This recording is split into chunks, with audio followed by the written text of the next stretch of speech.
couple of meetings where we had no broadcast. Ta-da, the cable guy has been with us and we're finally back on the air. All right, so good evening. I'd like to call to order the October 2nd Lake Washington School Board meeting. I'll entertain a motion to approve the agenda. So moved. I'll second. Okay, it's been moved by Director Bleasner and seconded by Director LaLiberty that we approve the agenda. All those in favor, please signify by voting aye. Aye. Aye. None opposed, hearing none, motion carries. So for recognition, we have the recognition of our national semifinalists and commended scholars tonight. And please excuse my signature on your pages. It's a lot of them to sign, which is a great problem to have. So just don't try to actually read it. You can look me up online. All right, so Dr. Pierce. Great. Well, we are so pleased that Redmond High School is represented here tonight, and Jill Vanderveer, who is associate principal there, is here to say a few words about Redmond High School students and help in presenting the certificates. And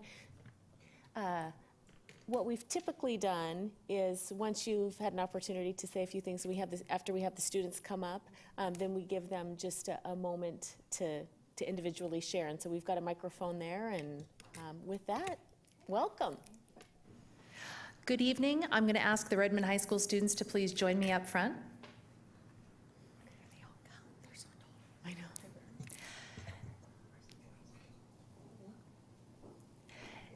Since 1955, the National Merit Scholarship Program has recognized academic achievement on the preliminary SAT/National Merit Scholarship qualifying test. Approximately 3.5 million students take the PSAT each year, and we are so proud of our Redmond High School students who have distinguished themselves in this competition as 32 commended students and 11 semifinalists. The semifinalists will now go on and compete for finalist status. So we're going to ask you guys to each take the microphone in turn and say a couple things that you've prepared. And Joe, why don't we have the students come up and just sort of stand along this way, and they can face the audience. And Sure. You guys want to just kind of rotate around? Come on up, just fill in the arc here, and we'll pass the microphone down the row.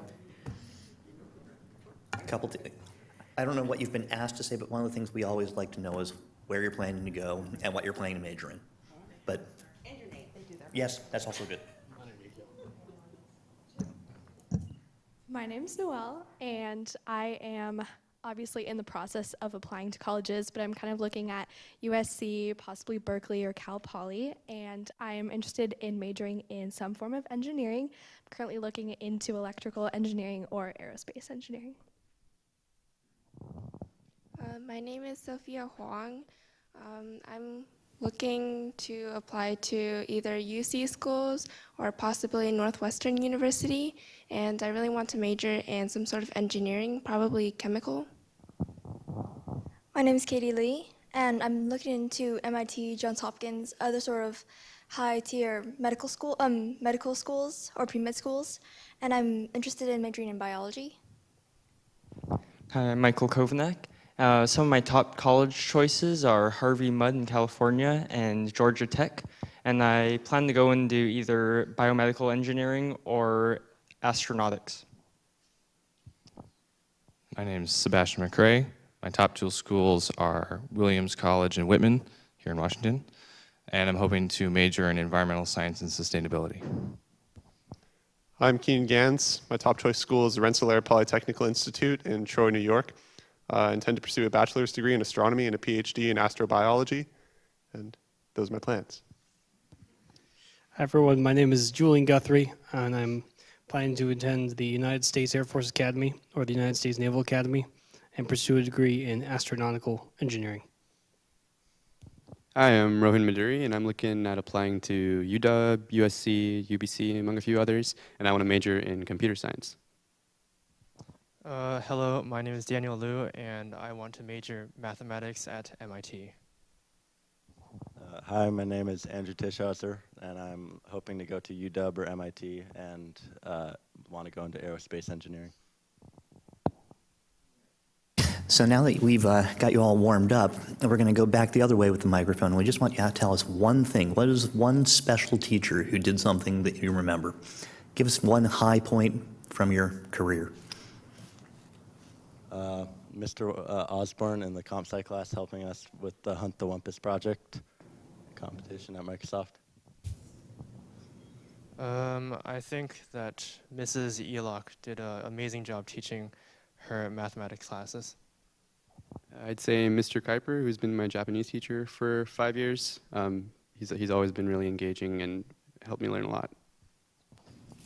Mr. Robertson, the wind ensemble concert band teacher, has done an absolutely fantastic job of creating a great program. Gave me a home at school. The minute I walked in, I knew I was part of a greater family, and it's been such an enjoyable experience to work under him. Mr. Miller, chemistry teacher at Redmond. Remember, I was working on a weather balloon with several other students, and he drove for 3 hours each way to get a full tank of helium for us so we could launch it. Absolutely my patron saint. Love that guy. Kind of two teachers, Mr. Wellington and Mrs. Lau in the honors block class we had freshman year. I think almost all of us were in that class, and it was very memorable. But that kind of widened my worldview and made me want to challenge myself as a student.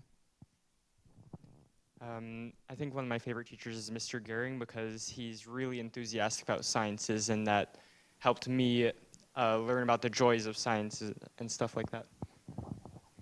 I'd have to second Wellington and Lau because their way of teaching really expanded my boundaries and challenged me. My favorite teacher is Mrs. Ferguson, the orchestra teacher at Redmond High, because she's made the orchestra program into like such a great musical program that it is today, and she's really taught me a lot about community and working together. Like Michael, I definitely think that Mr. Gehring is an outstanding teacher at Redmond. He definitely sparked my love for physics and calculus, and I'm so glad I have got to have him for 2 years. So, yeah.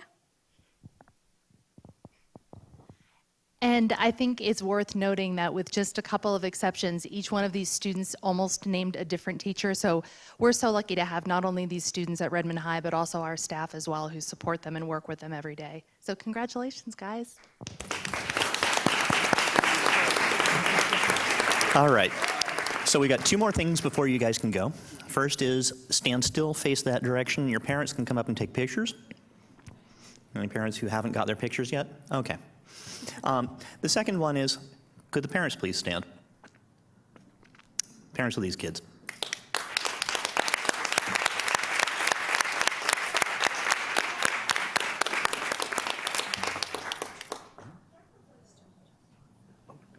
We got a student who just walked up. We got someone we have to add one. Did someone get here a little bit late? There we go. Give him the microphone.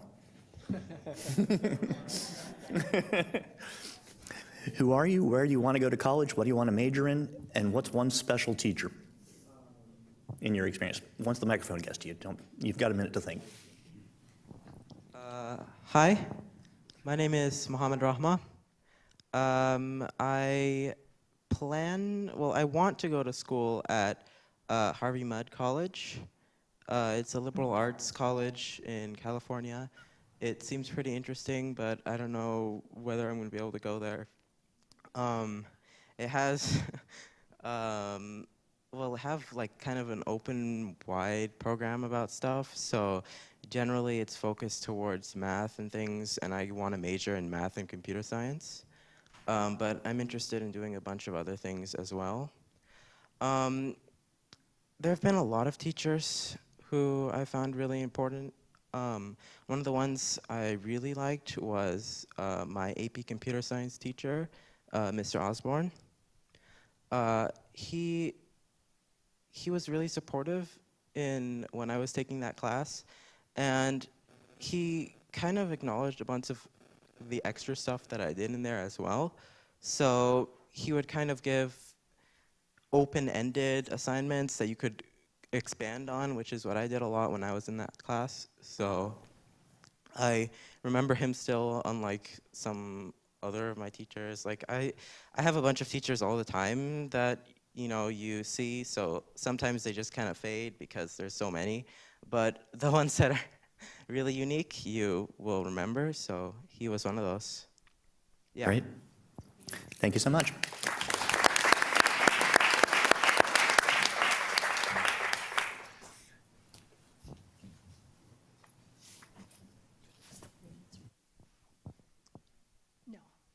All right, thank you so much. I think we have some signed certificates for you somewhere. She'll bring it to you. Okay? Great. Again, congratulations. Thank you for coming up. Congratulations, everybody. Thank you.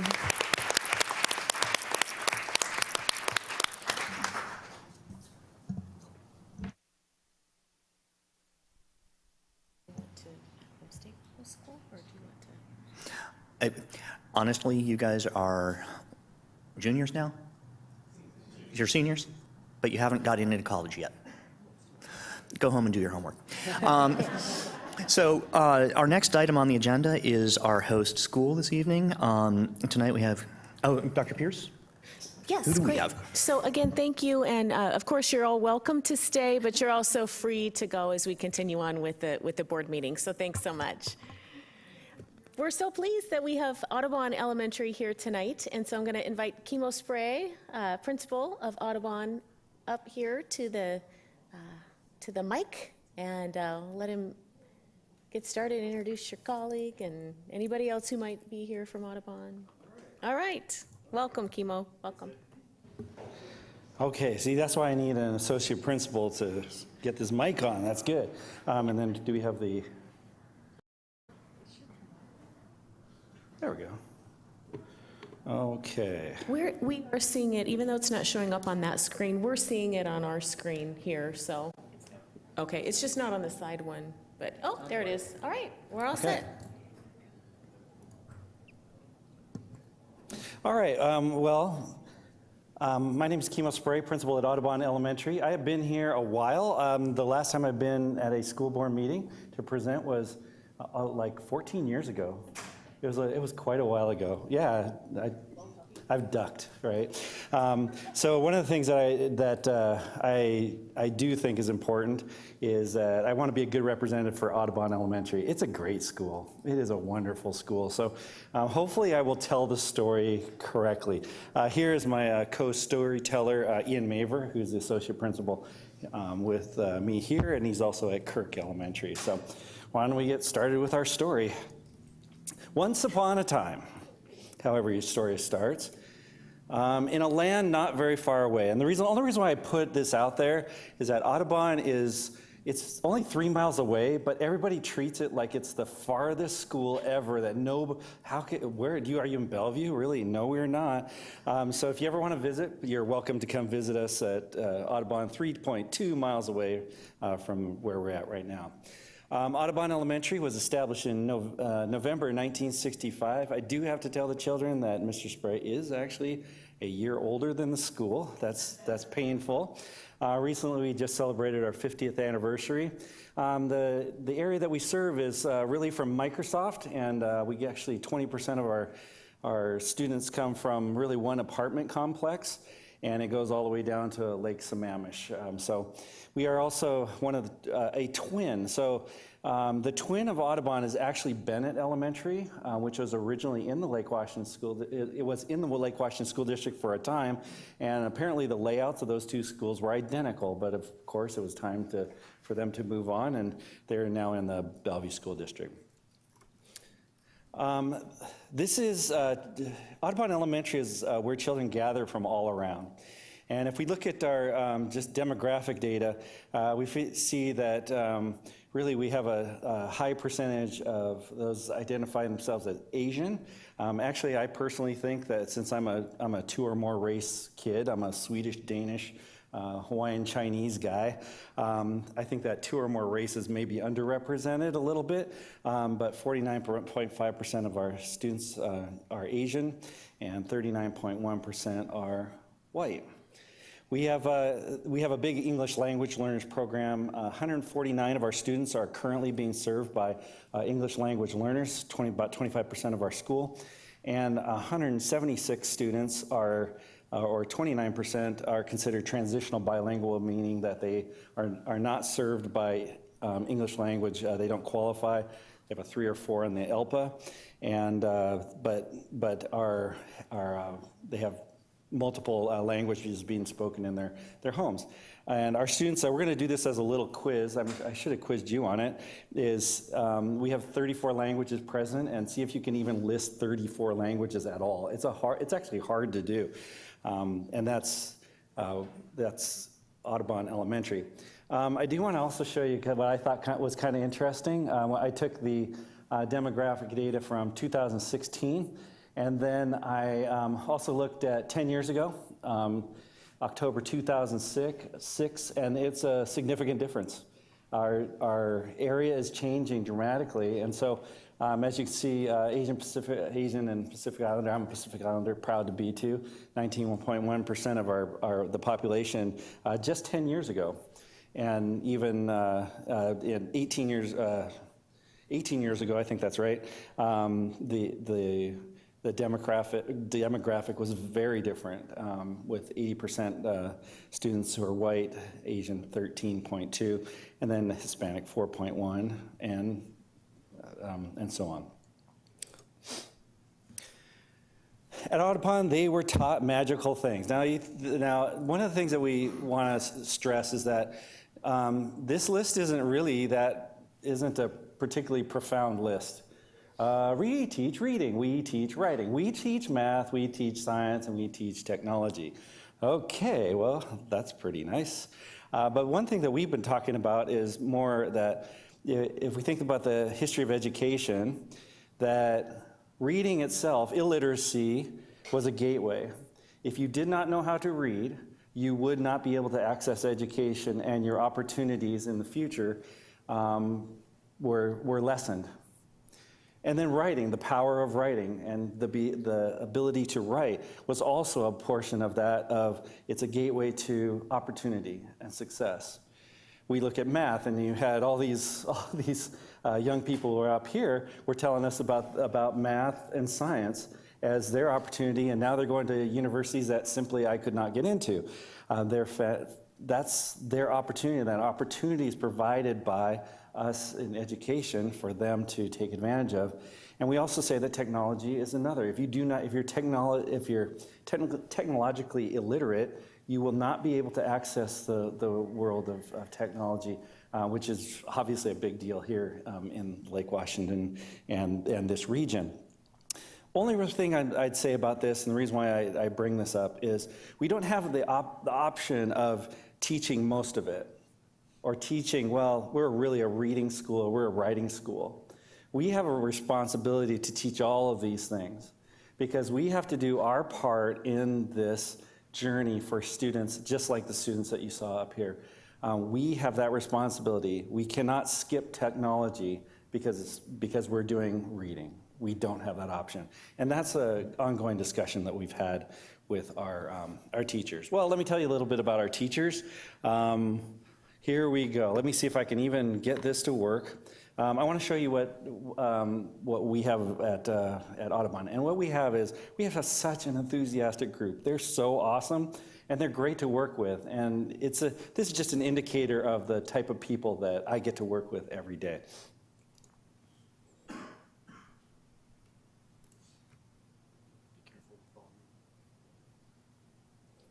Help me. I will. Yeah.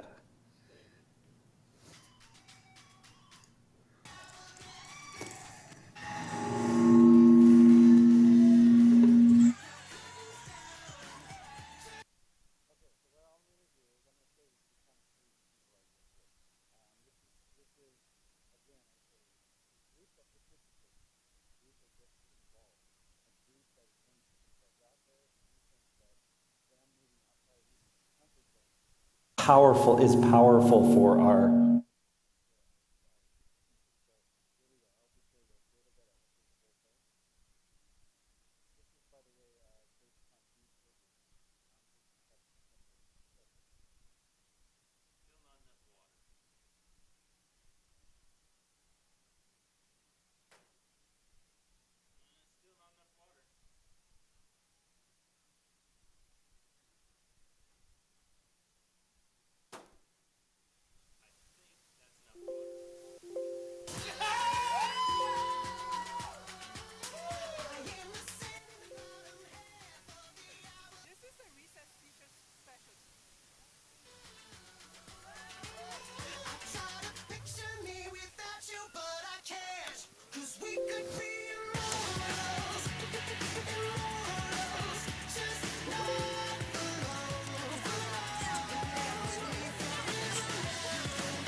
Just real quick before you go to the next part, I noticed that that video has like 1,665 views. So can you tell us a little bit more about, just briefly, why you guys made the video and are students viewing it and, you know, the motivating factor?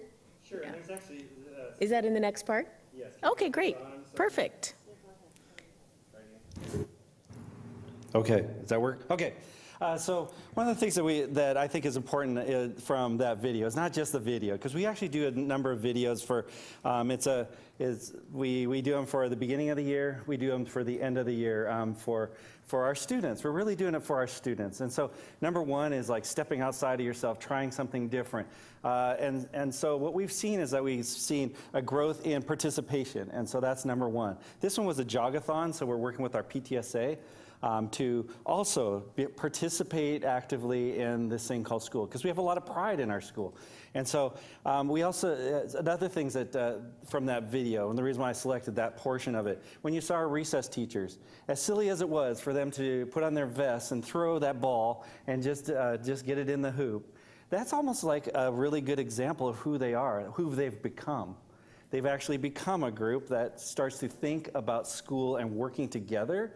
And so when it comes to things that matter to them, the things that happen on the playground or in the lunchroom or in classrooms working with students, they have an interest, they have a voice into how we can make it better. And so as silly as them getting together, they had to coordinate all their efforts. They coordinate everything now. And so it's exciting for us to be, I love working with them. And so I hope you can kind of see that. We're also multi-generational. So we have folks, we have people dancing who are young as can be, just got out of college, to some of us veterans as well. So again, that's kind of the culture that we're trying to put forth at Audubon. We're people who work together, so we're building our culture. And some of the few things that we have is our student culture. Owl will be responsible. Owl will be respectful. I'll be safe, and I'll do my best. It's something that we say every single morning for our students. And the thing about OWL behavior guidelines isn't so much that it's first of all, it's bad, it's probably bad grammar, but the more important thing is that what we found, and I've done through different little action research stuff, is that when a classroom is impacted by students not knowing how to behave, this goal isn't here, the goal for us is not to have just compliant children. What we find out is the impacted classrooms where they have impacted by behavior simply do not learn as much. Okay? I worked at Alcott Elementary. We did the same study with how far had your curriculum progressed. And we had some aspects of our curriculum were 3 to 6 weeks behind other classrooms, simply because those students were having a difficult time learning how to work together. And so to me, those are important. That student culture also includes student leadership. Our students are out in front. They do the announcements every single morning. They decide a lot of what's going on at our school. And student ownership. One example of that was Safety Patrol. We had a little meeting, and at that Safety Patrol meeting, we only have, about 100 kids in 4th grade. 74 of them signed up to try Safety Patrol because they thought it was something that they wanted to participate in. We didn't know where to put them for that meeting. I'm going to give it over to Ian real quick. For this section here, we talk about the culture within the students, the OWL behaviors, the guidelines, and building that trust with students and that leadership and that ownership. And when we talk about our staff and our culture within our staff, we know each other and we have the knowledge. We have the trust in our working relationships, not only trusting each other, but trusting each other to tell things that are important to be told. And then developing an interdependence, really creating a synergy around the building. So when you walk into Audubon, you have a chance to see it on the wall. You hear it in the way that all staff are communicating with each other. And this is not just one thing, this is many things. Whether it's somebody new to the building, we have a mentor program that allows them to be onboarded with somebody who's been there a long time. Whether it's an opportunity after maybe something that was challenging for you to go meet with somebody, a building mentor to talk to. We have our OneNote, our technology. We've included some fierce conversation ideas within our school. All of these our goal really is to build a school and staff culture centered around each other and building towards student success. One of the phrases we use a lot is we're either working together to create a positive school culture or we're allowing for something not as positive. And now I'll turn it back over to my colleague. Professional learning communities. This one's mine. So while we are one school, we're many communities. We are part of the Lake Washington Learning Community. We have grade level teams. We have Java-like teams and data teams and vertical mentorships. And the reason why we wanted to share this with you is we are one school, but we're part of a bigger community, which is in service to the bigger district as a whole, in service of the students.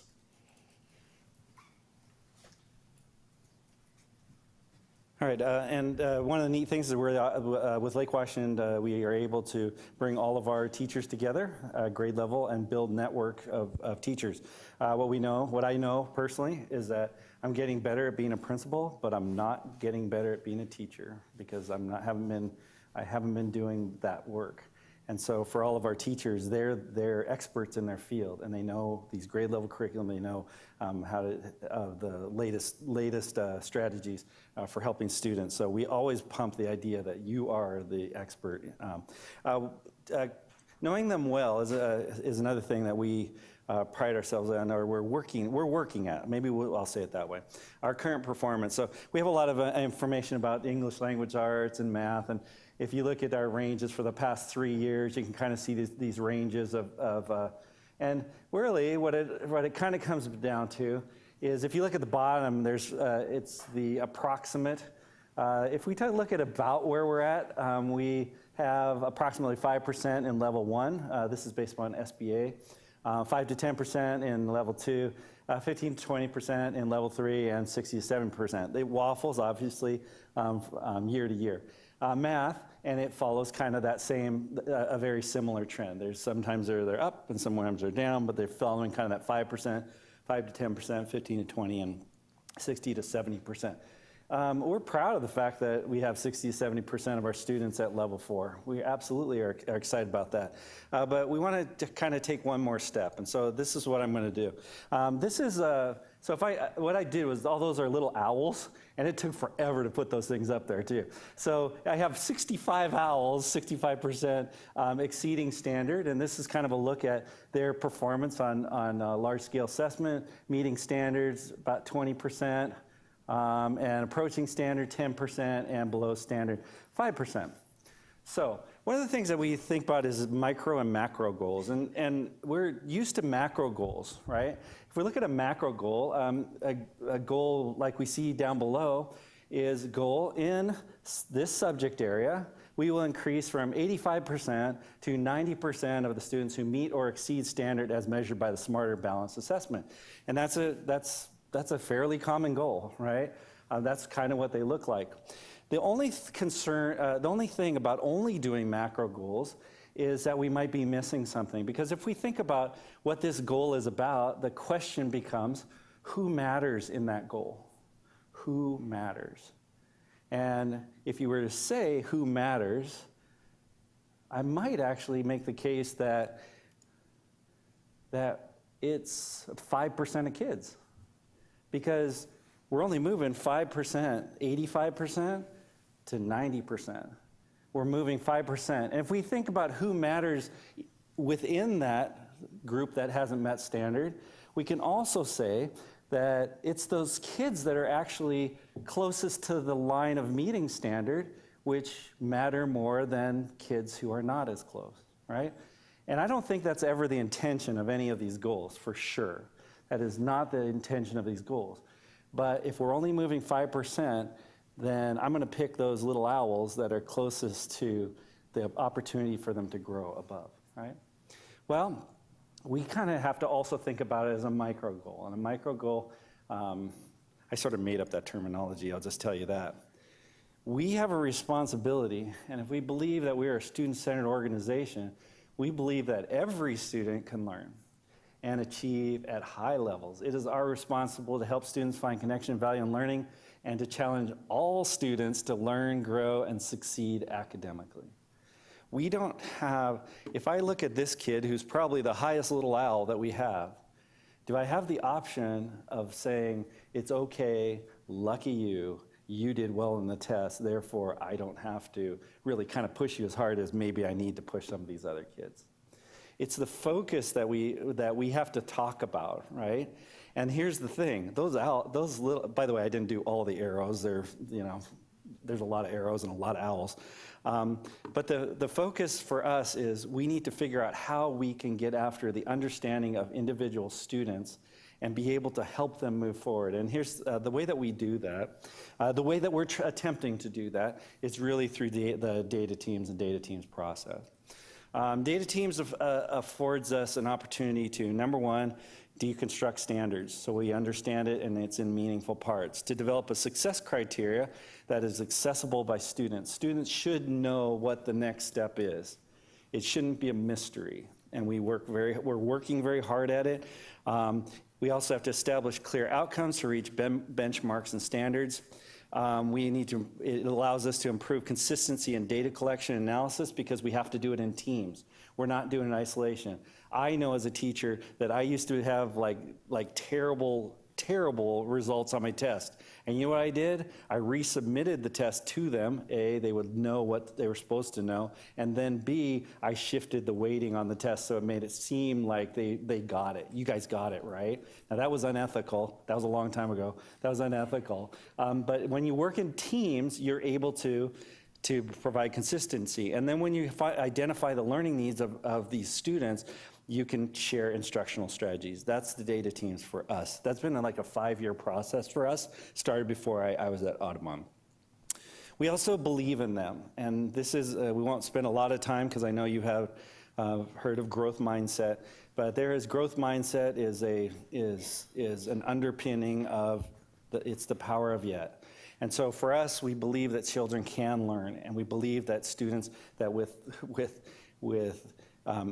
effort, we expect students to achieve, not just feel good about school, but to achieve.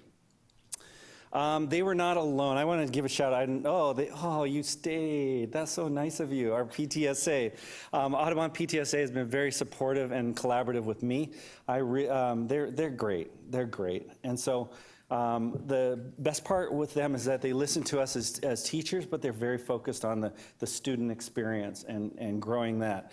And I think probably the one thing I'm really proud of is that our leadership actually represents our diversity. And so when I look at, we have our president, one's from South Africa, there we go, and one is from Israel. And the last was from New Zealand, another from Scotland, their family's from Scotland. Our PTSA board also is in India. If you want to learn about different nations and their perspectives and different school systems, India, France, England, Japan, Italy, and more. It's a cool place to be because the world has come to us. In 2016, we did win the Washington Achievement Award for Overall Excellence, High Growth, and English Language Acquisition. It's a mysterious sign. We've also won that award in 2016, 15, 13, 12, 11, and 9. And we're proud of that fact, but the question is that what we're looking for? Is that what we're seeking? Is getting a green banner and these awards kind of the be-all and end-all? And the thing we will always say is that that's not the magic. The magic isn't getting awards or somebody telling you you're doing a great job. The magic of Audubon is really bound in our relationships. Our relationship with children, knowing what makes them tick in order to make them make the most impactful decisions that shape their future. Our relationships as professionals, sharing the best of us so we can be our best for students. Our relationships with our community to help and support parents in this important aspect of their child's journey. The children don't belong to us, they belong to somebody else, and we're just helping in that process. And of course, what story would end without they lived happily ever after? So thank you for your time.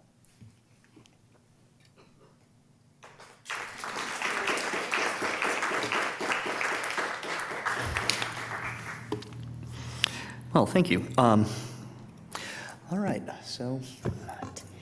Thank you, Kimo. Thank you, Ian. And thank you to your PTSA leadership who's here as well.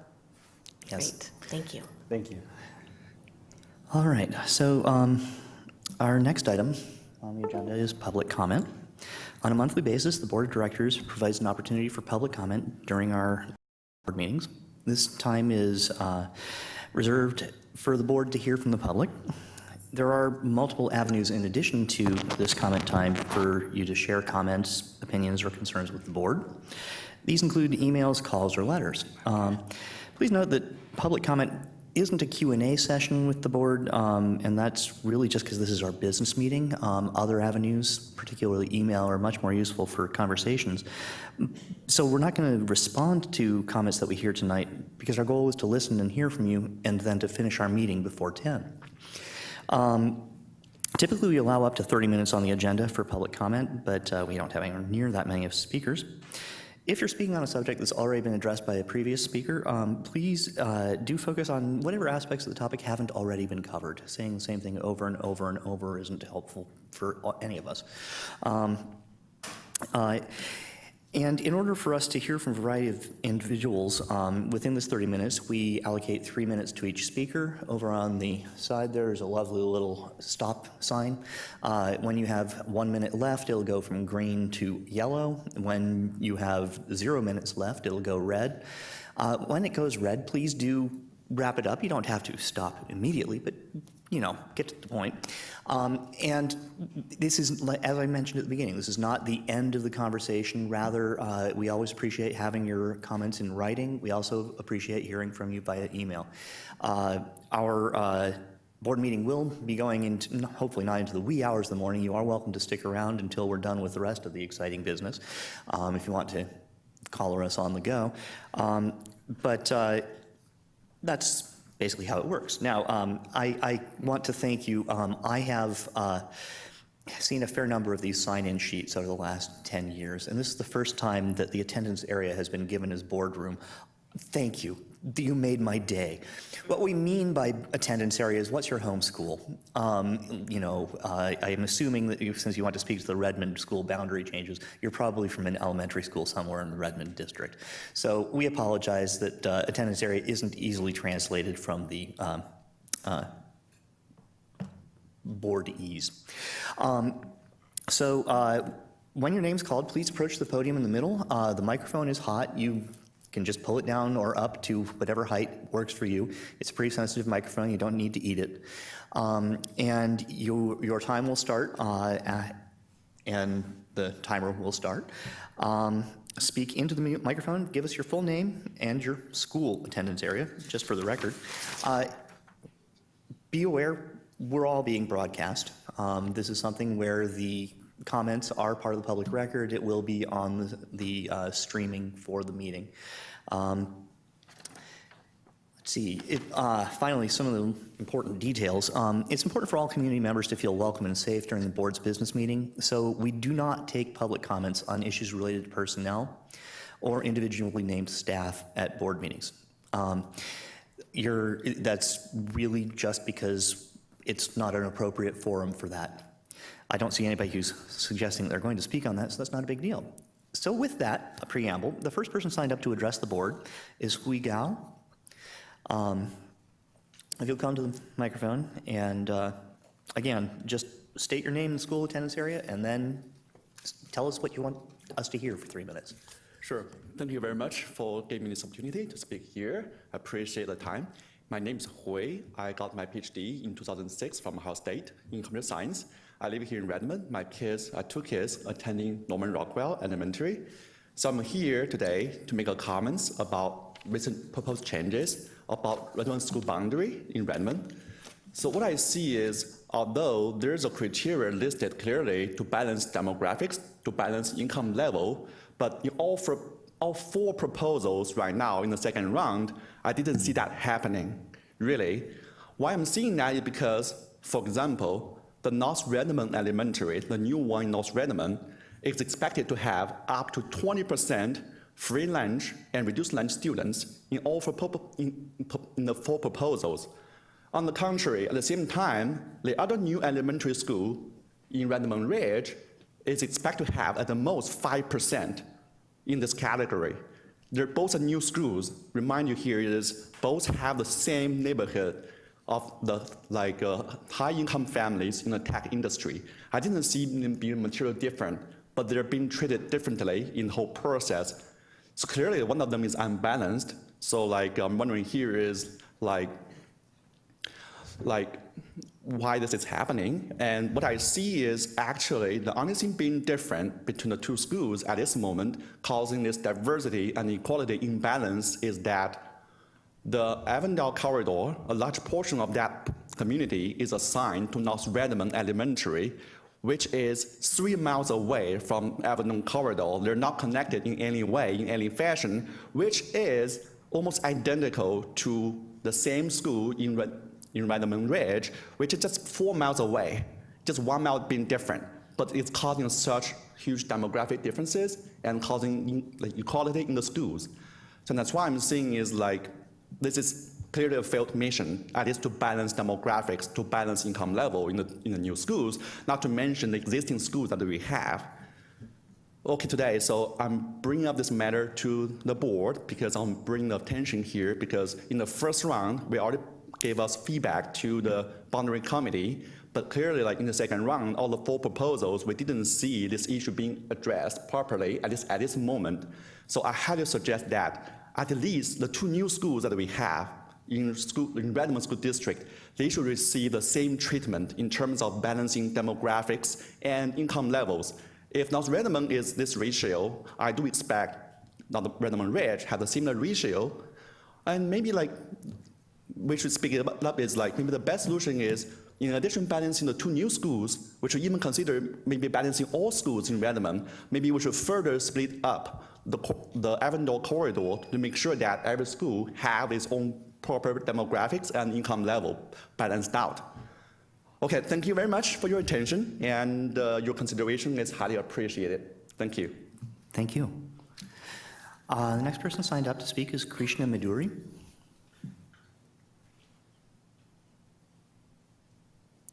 Oh. Did I mangle that name? It very much looks like Krishna Maduri. Okay, in the absence of Krishna Maduri, Nilakshi Saluja? Okay, we may have had some confusion. Oh, yes, okay, they put issue you would like to address. They were parents who signed in not knowing what this was for. That's great. Okay, so thank you for bearing with us as we work through this. Those are probably parents of National Merit kids. All right, but we do have another person, Sam Eastman. Please. All right, thanks. Didn't realize this was so public, but thanks for having me. I've got a simple request. Some life changes are going on in my life and my kids' lives, and in order for a parent to begin homeschooling their child, all they have to do is speak with one person, and that person requires just one signature. And I'd like the board to realize that there are 2 parents to these children. And just a simple request that in the future, I know that things can't be changed now, but in the future that I hope that the school district can make the change that there are 2 parents that sign a homeschool form and that both parents agree with that decision. And my kids have been homeschooled for 6 months now, and fortunately moms decided to put them back in school for at least 2 or 3 classes. The youngest is at Rosa Parks Elementary, and she's not attending this year. She's strictly homeschooled. The 2 are in Evergreen Middle School, and they miss school. They want to be in school. They like school a lot, and for one parent to have that complete control, it puts them at a real disadvantage. Not only for personal reasons, but also for their education. I believe that all kids need to get the best education they can, and not all parents can provide that singly by themselves. And that I really do think that a whole community does a better job at raising a child in a public manner. Lots of personal reasons that people decide to homeschool, and I've got nothing wrong with that, but I do believe that in a family, when it's a mom and a dad, that it should require 2 signatures from, 1 signature from each parent in that home.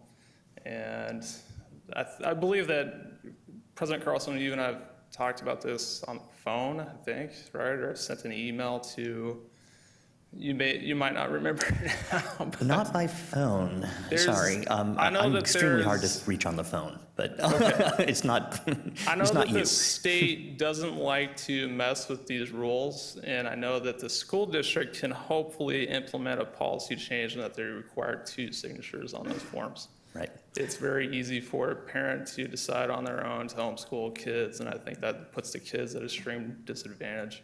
For if, this rarely happens, but if a parent decides to homeschool for their own personal reasons versus what's best for the kids, that they can do so very easily. And that's it. Okay. Thanks. Well, thank you very much. Yep. Does somebody have his contact information? Yeah, I was going to say, we need your email. I don't think it's our rule. I think it's a state rule, Yeah, but what we I- what can I'd like find to- out more. Yeah. What I'd like to do is make sure, I don't know that we've got your contact info on the sheet. But if you can give it to Diane. But if we could just get an email or something, Okay. given the I'd like for it to be a law nature. change if that's what's required, but I was hoping Yeah. that school Yeah. districts could make the policy change on their own. Yeah, I'll have the administrator who oversees our declaration of intent to homeschool processes make contact with you if you haven't already talked with administration who I may or oversees may, that. I'm busy, and so I may or may not have spoken to the right person, so I'll Okay. just leave the contact Okay, information. we'll just make sure we have your contact and have staff right. follow up. Okay, thanks. Thank you. Okay. Tracy, could you follow up on what our policy is in board briefs too? Yeah. Or with Sure, us? yeah, I can follow up on that. There is, what am I trying to say? Like a state form that people get connected to, and then there's a process. But I will follow up with you so you understand, what the process is, and there might be some individual situation follow-up we can do on this beyond the kind of the blanket process policy. Okay. Okay, thanks. So with that, is there anybody else who did not sign up who wishes to address the board? Please come on forward. Yeah, exactly. Again, since you haven't signed in, please do give your name and. Yes, sorry about that. I forgot to sign up. It's okay. My name is Ling Yun Bai. I'm a hardware engineer working for Microsoft. And I have a master's degree in electrical engineering, and which I was exciting to hear some couple students earlier talking about becoming an electrical engineer, which is pretty cool. Okay, so I'm gonna talking about the same problem, which is the boundary problem, the first person mentioned. So I'm not gonna repeat. There's actually only one simple principle for me to just keep the kids close to the neighborhood and let the kids go to their nearby school. That's the only principle I think we should follow. And that also should apply to the QUEST program, which I want to mention right now. There's a big concern on the current proposal for all the 4 scenarios for the QUEST program, which all the quests on the west side, which is including the Redmond L, the Rockwell, and then Mans, and also the Einstein, all those hosting schools with the current student going to QUEST has to travel to the east side, which is wilder for all the proposal. That's going to add extra 1 hour commute at least every day for those kids to travel back and forth. And my daughter is currently going to the Redmond Elementary in the QUEST program, and that's a pretty good program. I definitely want her to continue the program. But if that's going to add extra 1 hour commute every day, I'm really seriously thinking about basically pull her back and then just let her go to the homeschool. And which, I'm pretty sure all the high school students earlier has been benefited a lot from the QUEST program. Some of them may or may not. So that's definitely one thing you need to consider. With hundreds of students currently going to the QUEST on the west side, they should have the homeschool on the west side instead of going to the east. So that will reduce the commute and cause less problem in the traffic as well. So I hopefully, I know the boundary committee is here and he did a fantastic job. Thank you very much. So hopefully, you can reconsider the proposal and have a better boundary discussion. So, all right. Thank you very much. Thank you very much. And that's something I was going to suggest, since a number of you are interested in this topic. Because we do have John here, we're about to have some exciting stuff downstream, like reading the donations. There's a small window in there where you can touch base with John on where the program is, what the next steps are going to be, and he can basically bring you up to date on all this. Yeah, we have been go to a couple of discussions already. Their committee got discussion, which is pretty good. But hopefully, unfortunately, the May discussion, the May feedback, nothing has been taken into consideration. Okay. So, all right, thank you very much. Okay. Do we have another? Are there angles of this, if it's already been covered, you're welcome to say, yes, I second that. Okay.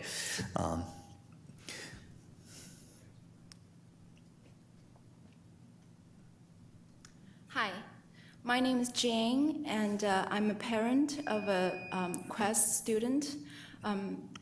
My daughter currently is a 4th grader, and she is enrolled in Redmond Elementary. Her home school is Audubon, and I really am happy to see that Audubon get to present. She spent 2 years in Audubon, and she was deeply attached to the school. It's a great school. And my topic of discussion or comment having to do with the boundary and the Quest as well, but I wanted to share my personal story or our experience as part of input. So she was in Audubon for 2 years, and at the time we stayed in an apartment. So the 2015 boundary change pushed her from Audubon to Ben Rush. And she spent 1 year there, and she tested for Quest, and then she got in. So it was a family consideration. We decided to put her to the Quest program. So she spent 2 years at Redmond. This is her second year. She's the type of a kid that's really attached to people, and she, loves her teacher, loves her friends, and she'll hug them all the time. So I feel like if she has to be pushed to another school, I think that she will not be very pleased. Not to say she will not survive, but I feel like it will be a disappointment for her that because she grew into that environment, she loves her current environment and she grew into it. But thinking back about how her relationship at Audubon and with that school and even some of the kids, still her best friend is from Audubon. Then they shared a YMCA experience and a couple of teachers. I just feel that it is, I would appeal to the board and the committee to really think about moving these kids around so much. And I understand that there are other things into consideration, but that is our experience, and I wanted to share with you. Well, thank you. It's a valid concern, so thank you. Sure. Thank you very much. Okay.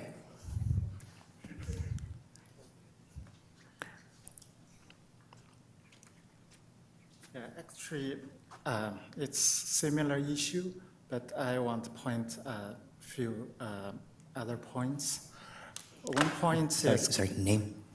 My name is Ming Zheng, and my daughter is homeschool is in the Rockwell Elementary, and she's currently go to the Quest program in Redmond Elementary, enrolled in Redmond Elementary. And thanks. For the new, I read through all 4 new proposals. There are about 19 Quest program class, and from 11 to 15, have 11, 12, 13, 15 class is going to be in either Alcott, East Redmond Ridge, and the Wilbur. All 3 schools is touching the east boundary of the district. And it's a majority people need to travel through all over the district to that edge of the boundary. That doesn't make sense to me. And I'm a software test engineer, and I always considering about the worst scenario. So consider those people that furthest from those schools, and sometimes they need some alternative way, like take the school bus.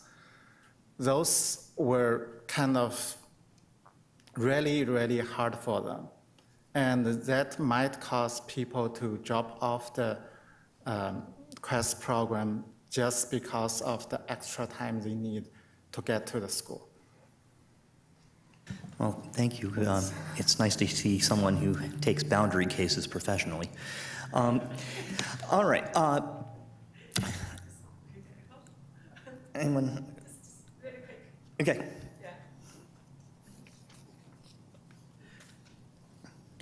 Hi, my name is Michelle Zhou. I come here to echo the past three parents.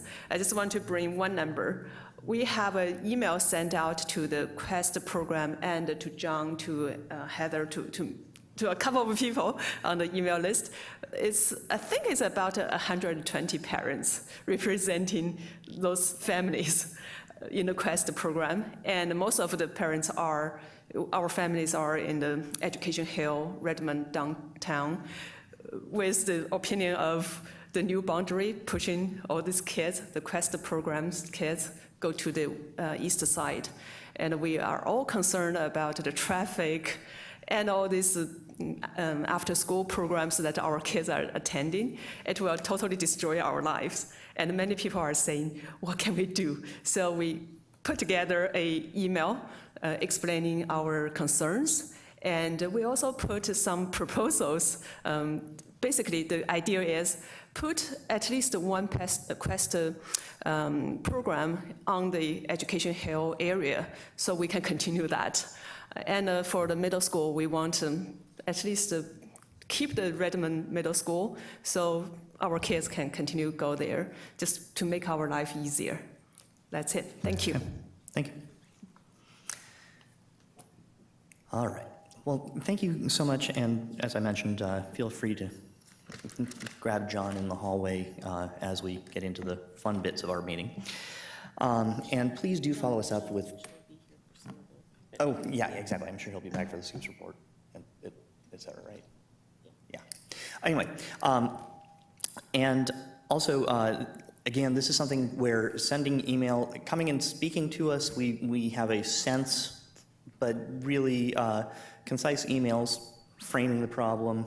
And I do always appreciate not getting 120 of the same email. One email that has the same point.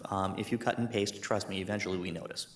But we hear you. So we'll see what options there are as the process moves forward. It's not cut and dried yet.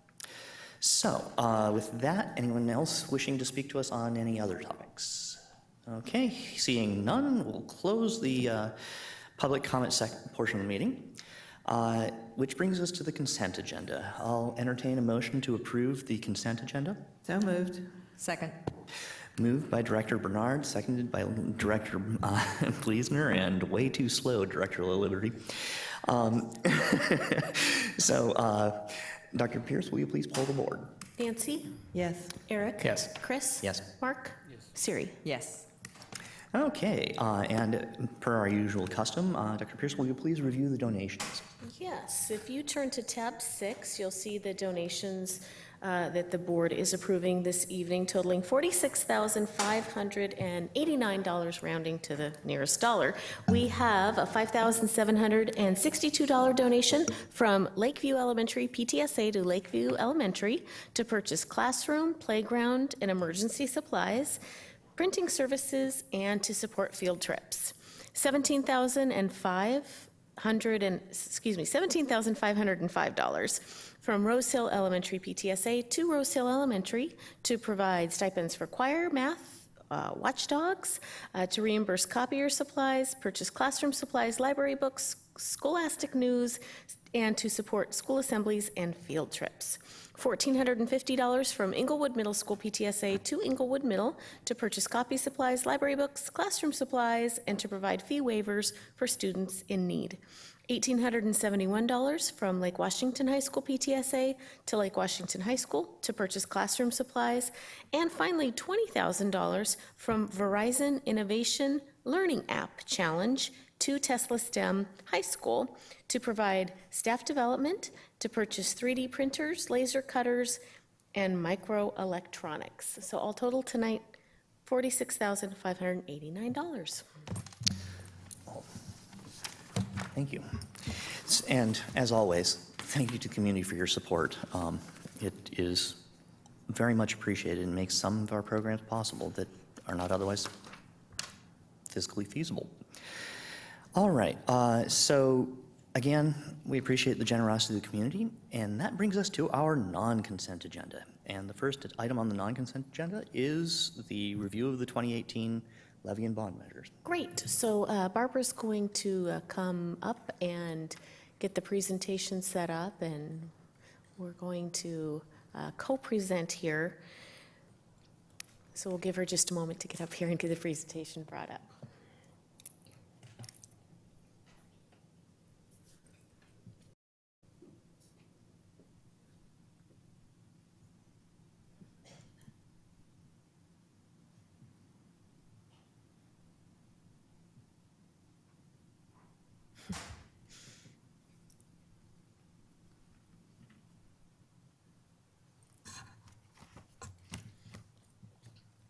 While Barbara's bringing that up, I will just direct the board's attention to tab 7, which is where the situation recommendation is, and the resolution language for the 3 measures that will be presented to the board this evening. While there's a situation recommendation and a recommendation, the recommendation is that the board takes formal action at the October 16th meeting. So the board actually, we're not asking the board to take formal action tonight. This gives us an opportunity, following the multiple study sessions that we've had with the board and the work that we've done with the Bonded Levy Advisory Committee. This gives us an opportunity to do a public presentation and then ask the board to actually take action on the measures and the formal resolutions at the next board meeting. So you will see that the resolution has draft language in places, as we're still just finalizing specific language with our bond counsel and so forth. But those are, I'm just trying to fill some time here, but that's just to let you know that we're not actually asking you to take formal action tonight. Can Siri get a cup of coffee? Siri, as long as you bring me a cookie. All in favor of Siri? No. All right, thank you for the soft shoe. We're having some minor technical difficulties bringing the presentation to all of the monitors. But it looks... I'm not recommending they take any action tonight. You need to go to the current board folder. I don't know where it's posted. Oh. There we go. Yep.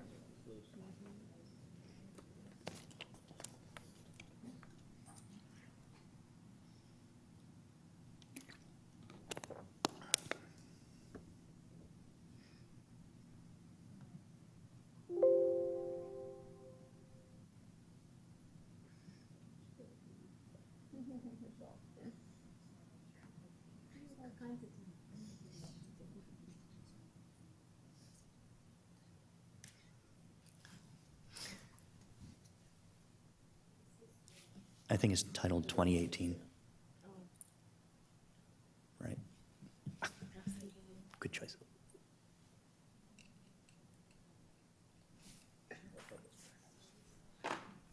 Yeah.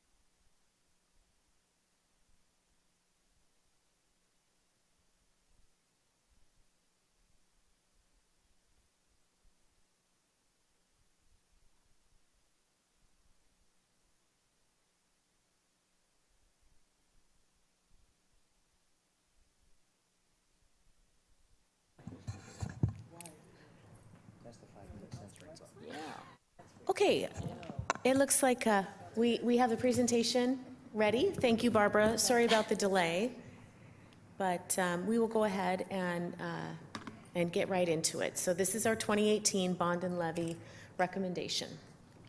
And I want to start with just a couple words about school funding in Washington. We rely on federal funds and state funds and local funds to operate the district. And If you go to the next slide, I wanted to take just a moment to say something about the state funding, which is not our focus tonight. Our focus tonight is local funding and our local measures that we're planning for February 18.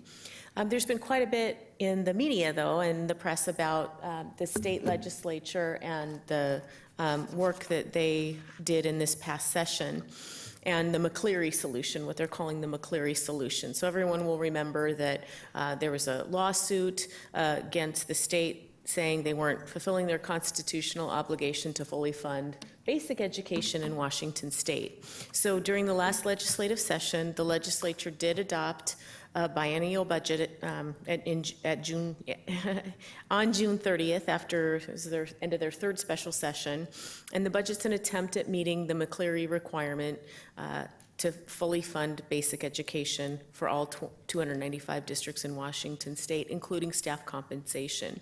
So they passed the biennial budget and passed an education funding plan, which they're calling the McCleary solution, which outlines a long-term plan for funding of schools. And so the work that we've done is based on and assuming that we're going to see some additional funding from the state for basic education. So I just wanted to lead with that, although state funding and how that all works is not the focus of our presentation tonight.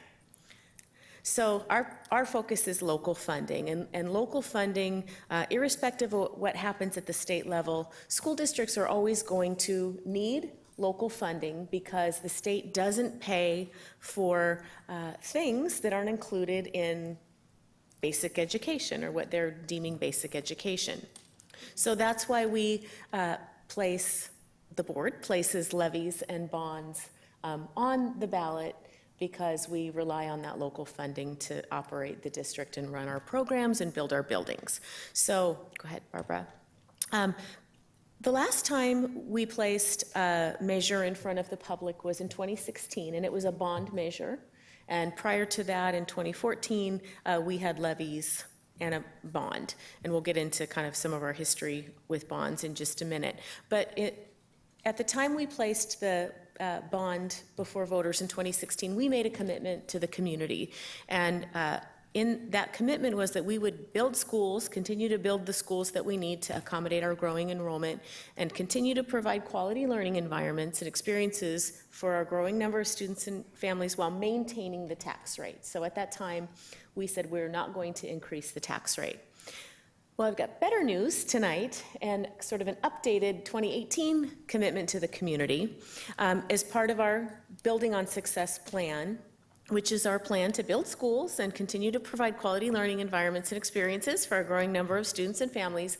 However, we're going to be reducing the overall 2015 tax rate when you look at our local measures and our levies and bonds. So tonight we're going to unpack both what the levies are for, why we need them, and what the tax rate implications are, as well as what a bond is, why we need it, and what are the tax rate implications. Okay, so again, there'll be three. We're recommending that the board place 3 ballot measures before voters in February of 2018. That includes a bond, which is the second of 4 planned bonds, and we'll, well, we left off some digits there. Sorry about that. It says 206, and what it should say, something got cut off. But the second of 4 planned bonds, the long-term plan included a 2016 bond, a 2018 bond, a 2022 bond, and a 2026 bond, and this is the second of those 4 planned bonds. Also, a capital projects levy, which is a replacement of an expiring levy. So it's replacing the levy, the 2014 levy, which expires in 2018. And finally, an educational programs and operations levy, which replaces the expiring 2014 levy as well. So we're going to start just with a little bit about process. So we've put together the plan that you're going to see tonight, and that includes board input that, you know, we've conducted the 2 study sessions prior to tonight, and we worked with a bond and levy advisory committee. That committee included parents, community members, staff members, and what they did is help provide feedback and advice on the plan that we're ultimately bringing forward to the bond. They reviewed survey information, got a little bit of that in part of our presentation tonight and community input. They helped us consider the overall cost and tax implications of the plan that we're putting forward, and they provided expertise and perspective based on their professional roles. So we had representatives from our cities, PTSA representatives, representatives from the community, so everyone was able to bring their expertise and perspective to the table. We're going to take each of these measures one by one, and I just wanted to start with one slide that gives an overview of what the measure is and what it pays for, and then we'll dig into the details of each measure. But the bond measure, again, is the second of 4 planned measures, and bonds provide funding for construction of new schools and classrooms needed to address growing student enrollment. We don't receive state funding, with the exception of state construction assistance funding. Today, I don't want to get into all the details of that, but the legislature has not approved a capital budget still. And how that works is you first have to secure the local funding, and then you can apply for some construction assistance. So you'll see that's an assumption built into our bond plan this evening.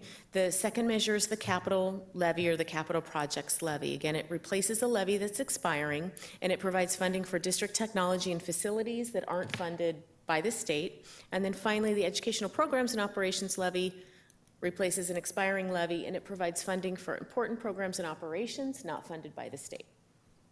So we'll start with the bond measure. What is it, and why do we need it?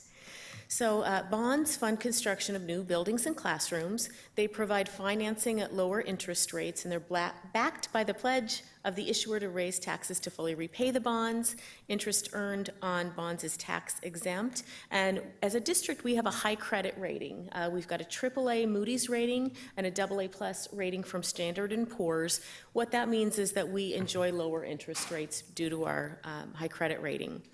The law says that total outstanding bonds may not exceed an overall debt limit of 5% of assessed valuation. Where we are is we have less than 1% of unlimited general obligation voted bonds as our total outstanding debt. Bonds also require 60% voter approval to pass, and they require turnout of 40% of the most recent state general election to validate. So that's just big picture, what is a bond? And now we're going to get into why do we need a bond and what is specifically included on the 2018 proposal that we're putting forward. So you probably remember this slide from 2016. We are a large district. We cover 76 square miles. We have 52 schools. We serve families and students from Kirkland, Redmond, Sammamish.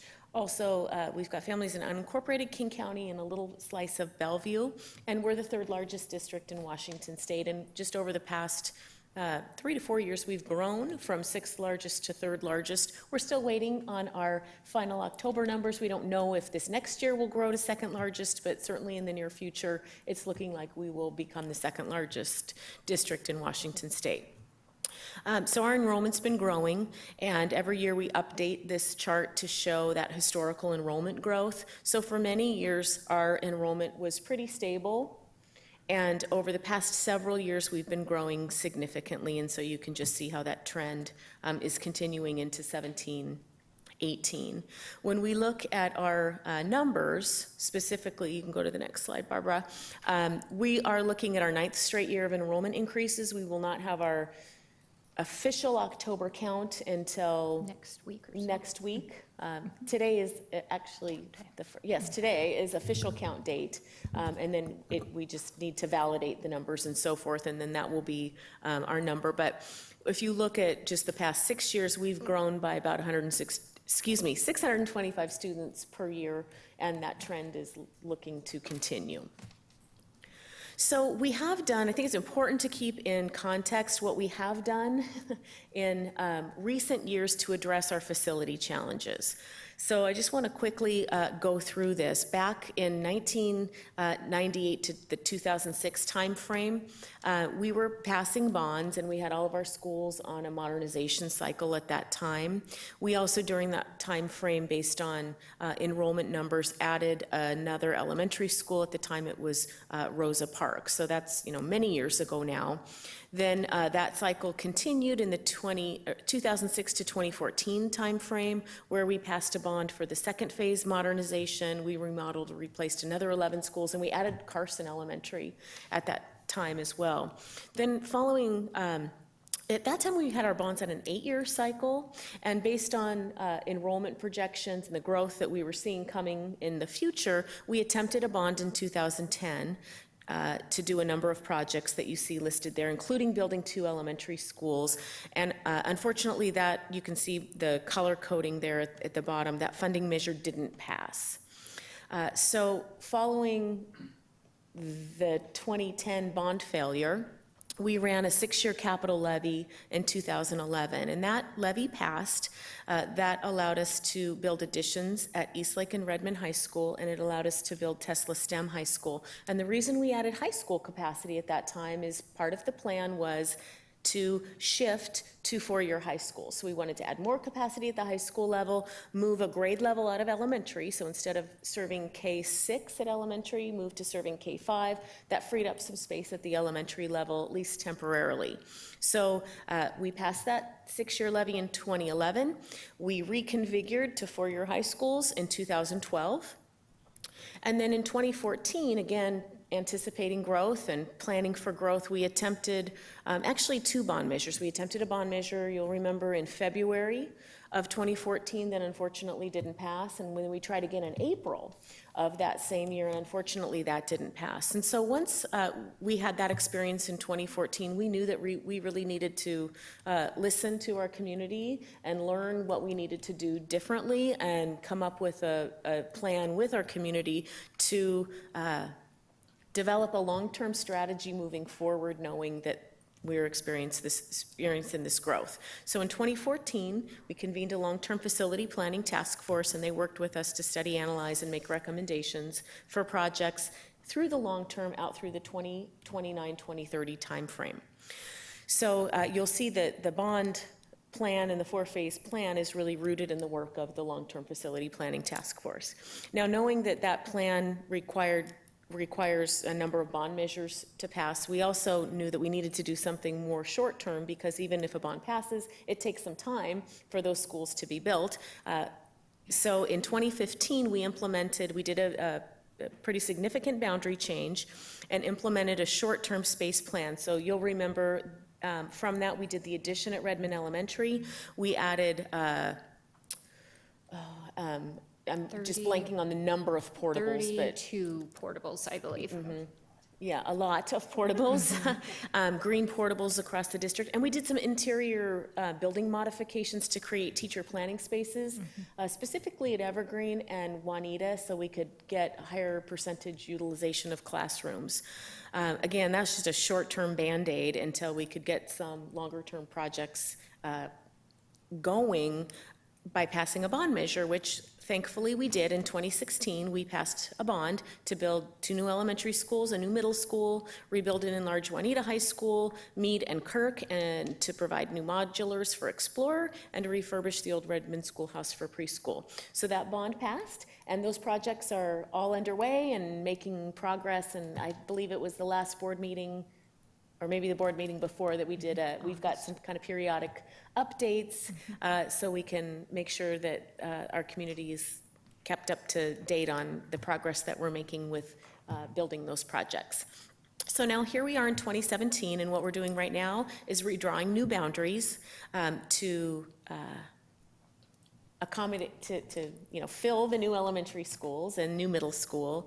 And we also are in the process of developing another short-term plan. So at the last study session with the board, we talked about that short-term plan and what we need to do potentially in terms of adding more portables. And because even though we're going to be recommending another bond in 2018, again, this is all a long-term plan, and we're really not going to be in a place where we're fully reducing our reliance on portables and able to fulfill all the recommendations of the task force until the 2018 and the 2 subsequent bonds pass. So I know, I just think it's important to keep all of this in context of what's been done, what we've attempted, and where we are today. So with that, a little bit more about the task force. It was a 63-member task force that collaborated with the district. They worked for nearly a year, sought significant community input and feedback, and presented a final report to the board in February of 2015. Go ahead. Okay. Yeah. So that long-term, their overall recommendation was to build more schools, and their recommendations for projects take us out through the 2029-2030 school year. They also recommended not just that we build more schools, that we increase ways of being very intentional with our planning, explore creative options, make sure we're using our space efficiently, make sure that we're building schools that are well-built and cost-effective in terms of design.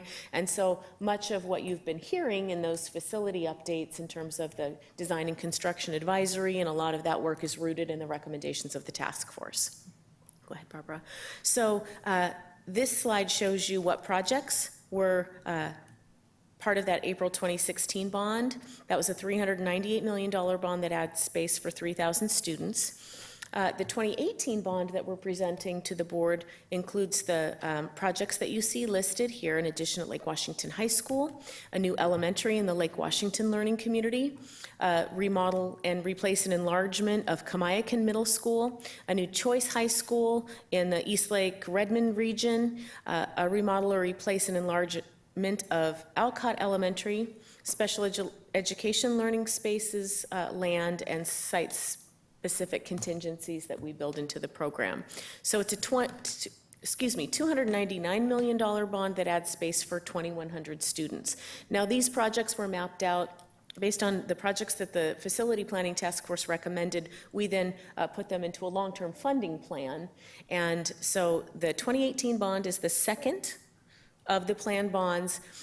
We do know that as we continue to grow, we want to, midway through this plan, re-examine and reassess. So we do have a draft plan for future projects, but those 2022 and 2026 bonds are also subject to change based on updates, because this is covering a long time span. But these are the recommended projects that are part of the 2018 bond.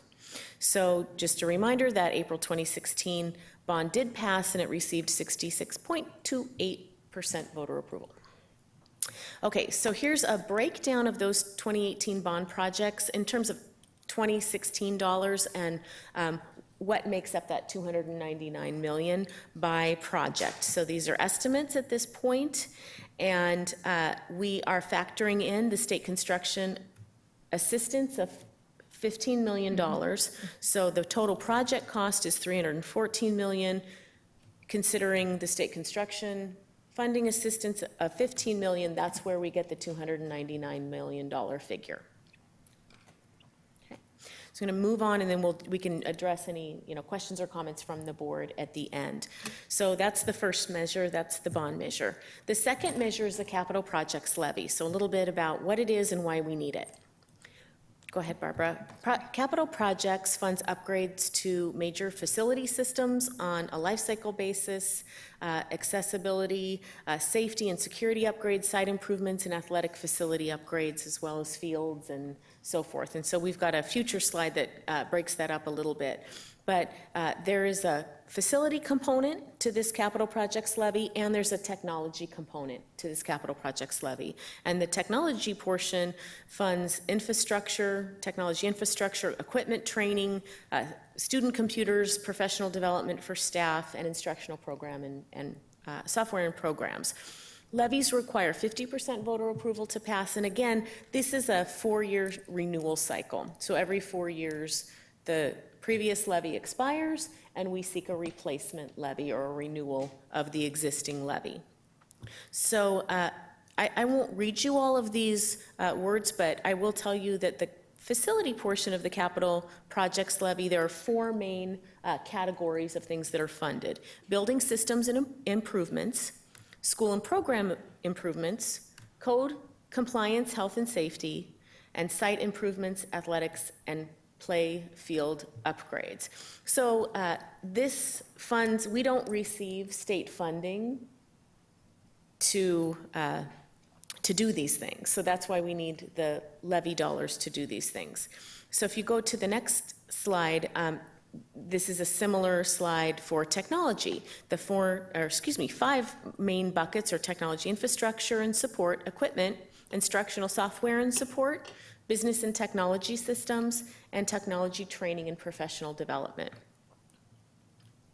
So I want to share just a few pieces of data, and this was shared with the Bond and Levy Advisory Committee because we did ask some questions in terms of level of importance from parents and community members to help inform the proposal that you're seeing tonight. So we did a survey specifically on capital projects levy. We had 1,293 responses from parents, staff, and community members.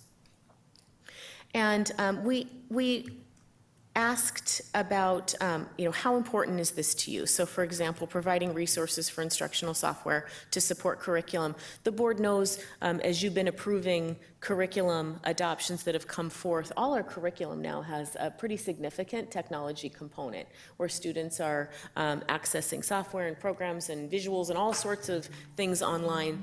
This is an important thing for parents and community and staff. We also asked about, go ahead, Barbara. Professional learning, because we want to ensure that our teachers and staff that are working with students receive training and professional development on how to best integrate technology and best use those resources. So again, this is important or very important to our community. We, as you know, in 2012 began our one-to-one program, student-to-computer program, Laptops for All Students, grades 6 through 12, and it remains important and very important for our community that we continue that, and that's funded through the capital projects levy. We also asked about access for elementary students, and one of the things that you're going to see in the recommendation is that we actually increase the ratio of student computers at grade 5, still have a cart-based model, but as students are getting into those upper elementary grades, we hear quite a bit from staff, particularly, and parents about access to computers. So that'll be something that gets funded through this levy as well. Go ahead, Barbara. It changed. Replacement cycle. So technology changes very quickly, and we want to make sure that we've got our devices both for staff and students on a replacement cycle. That is an important thing as well, as you can see from the survey. People agree that's important. Go ahead, Barbara. Safe and secure computing environment, that you can see is very important. It's very important to us, and it's very important to our parents and community. So now this next portion of the survey is shifting to the facility questions. Providing warm, safe, dry learning environments is obviously very important, and people agree that that's important, and so having funds to replace roofs, to replace HVAC systems and those kinds of things, that's part of what's funded in the capital levy. Do you have a question? No, I just want to point out that I really want to meet that 7.5% of people who think that warm, safe, and dry is not important or even only somewhat important. Anyway, 7.5% of people weren't paying attention. We also asked about safety and security. So through our, and you're going to actually see this in a program report later tonight when we talk about safety and security, but we, through the 2014 levy, we funded a number of safety enhancements, and through the previous levy, that's why we have security cameras in our high schools. That's why we now have key card access and interior door locks. So all of those things are things that we don't receive state funding for. If we want to do those things and continue to do those things, they have to be funded by the levy. And people agree that safety and security is important, as well as replacement of aging systems, and I mentioned that as well. So this just the one that, the final, I think this is the final slide for facilities. We also ask about field upgrades and play structure replacements because those are also funded through the levy and we don't receive state funding for them. So we were able to, oh, there's one more, I think. Okay, thank you. Cite, obviously, traffic flow and parking improvements. That's another use of levy, capital levy funds, and that's also important to people. Okay, so these next two slides break out the specifics of the capital projects levy. If you read from left to right, you'll see this is focused on the facility portion. It specifies the category, and then it provides a little more description of what is funded specifically. So I'll just highlight a couple of examples. So in the category of site improvements, athletics, and playfield upgrades, that's how we renovate our tracks. That's how we upgrade parking and site lighting, site drainage.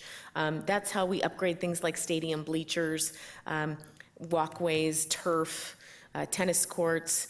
When you look at school and program improvements, I think this is an important one when we think about our short-term facility plans. This is how we pay for portables. So the description there is to enhance the education program, address emergent building needs. So as we're needing additional space in a particular school or schools, we add portable classrooms or we replace aging portables. That's where the money comes from the capital projects levy to do that. So this gives you a little more information about the specifics and what will be funded and what the cost per year, and then what's the average total cost per year.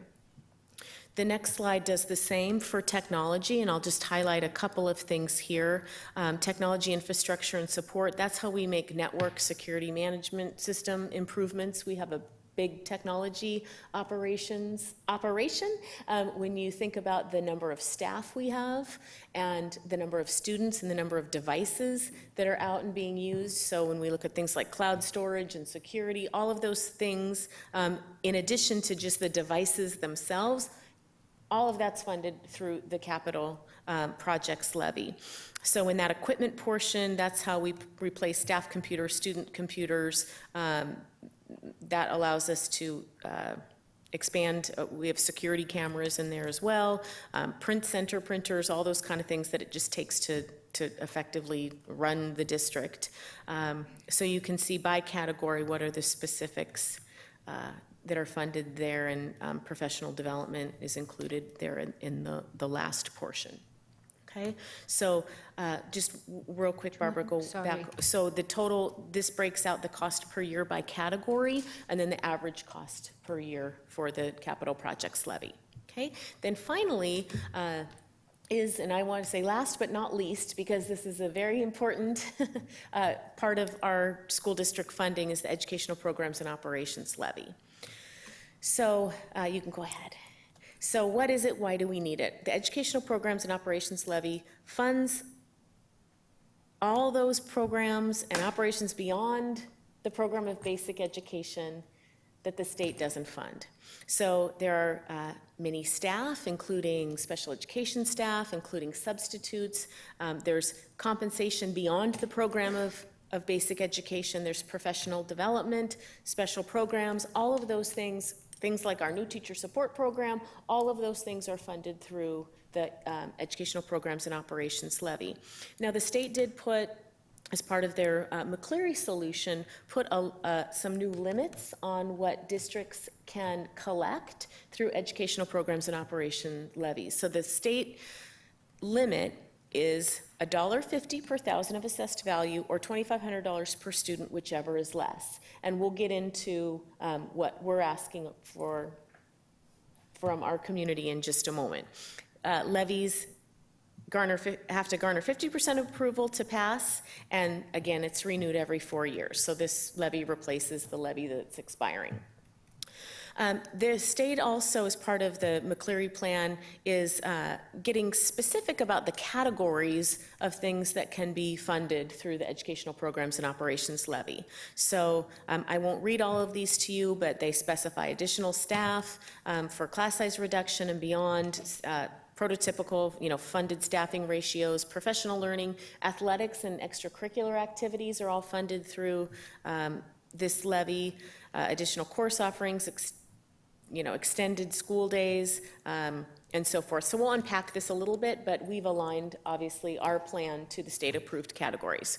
So if you go to the next slide, this looks very much like what you saw for the education, or for the capital projects levy, but this shows the categories. So we've got 5 categories of things that are funded through educational programs and operations, and then a description associated with each. So I want to highlight a couple of things here. If you look at staffing for program safety and security, that's one category. The way we can maintain, so kind of keep our status quo in terms of classified staff and certificated staff levels for programs that are beyond basic education, including special education, highly capable or QUEST, English learner programs. Those additional staff are funded through the EP&O levy. Also, it's how we receive very little funding for substitutes, and we know state funding for substitutes, and we know that when a teacher is gone, there needs to be a qualified substitute in that room, and so we spend proportionately much larger dollar amount for substitutes than what is actually funded from the state, and that's what's needed to operate a school effectively. Nurses, school nurses, and health room staff, so the increases to health room staff and those things that we've done, as well as campus security, all that's funded through this levy. Professional learning, I wanted to mention that, and we've had this conversation before, that we have our teachers come in for 5 days prior to school actually starting. That's not funded by the state. So basic education would be teachers show up on the first day of school along with their students, and everybody's ready to go. And we know that that's not realistic, it's not feasible. We pay teachers to come in the 5 days prior to school starting so they can look at data and set up their rooms and participate in professional learning and be ready for students to actually start school on the first day of school. So those additional days for staff are funded through this levy. Our new teacher support program, that's our mentoring program for our brand new teachers. Part of our goal to recruit, hire, retain highly effective personnel. We provide a one-to-one mentor, consulting teacher for our brand new teachers. That's not a state-funded program. That's funded by this levy. Mentioned athletics and extracurricular activities.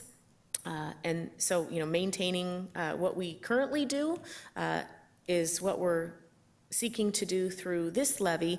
And I do want to highlight one more thing, and that's the additional course offerings. So as you know, we convened a college and career ready task force, and they looked at all the implications around the new 24 credit requirement for graduation. So state graduation requirements increased from 22 credits to 24 credits. We currently have a 6-period high school day. There's 4 years of high school, so that means you have now 24 spots to earn your 24 required credits. And they increased some of the requirements in certain areas, which decreases elective offerings for students. So we had a task force look at what options we have to provide more flexibility and more options for our students.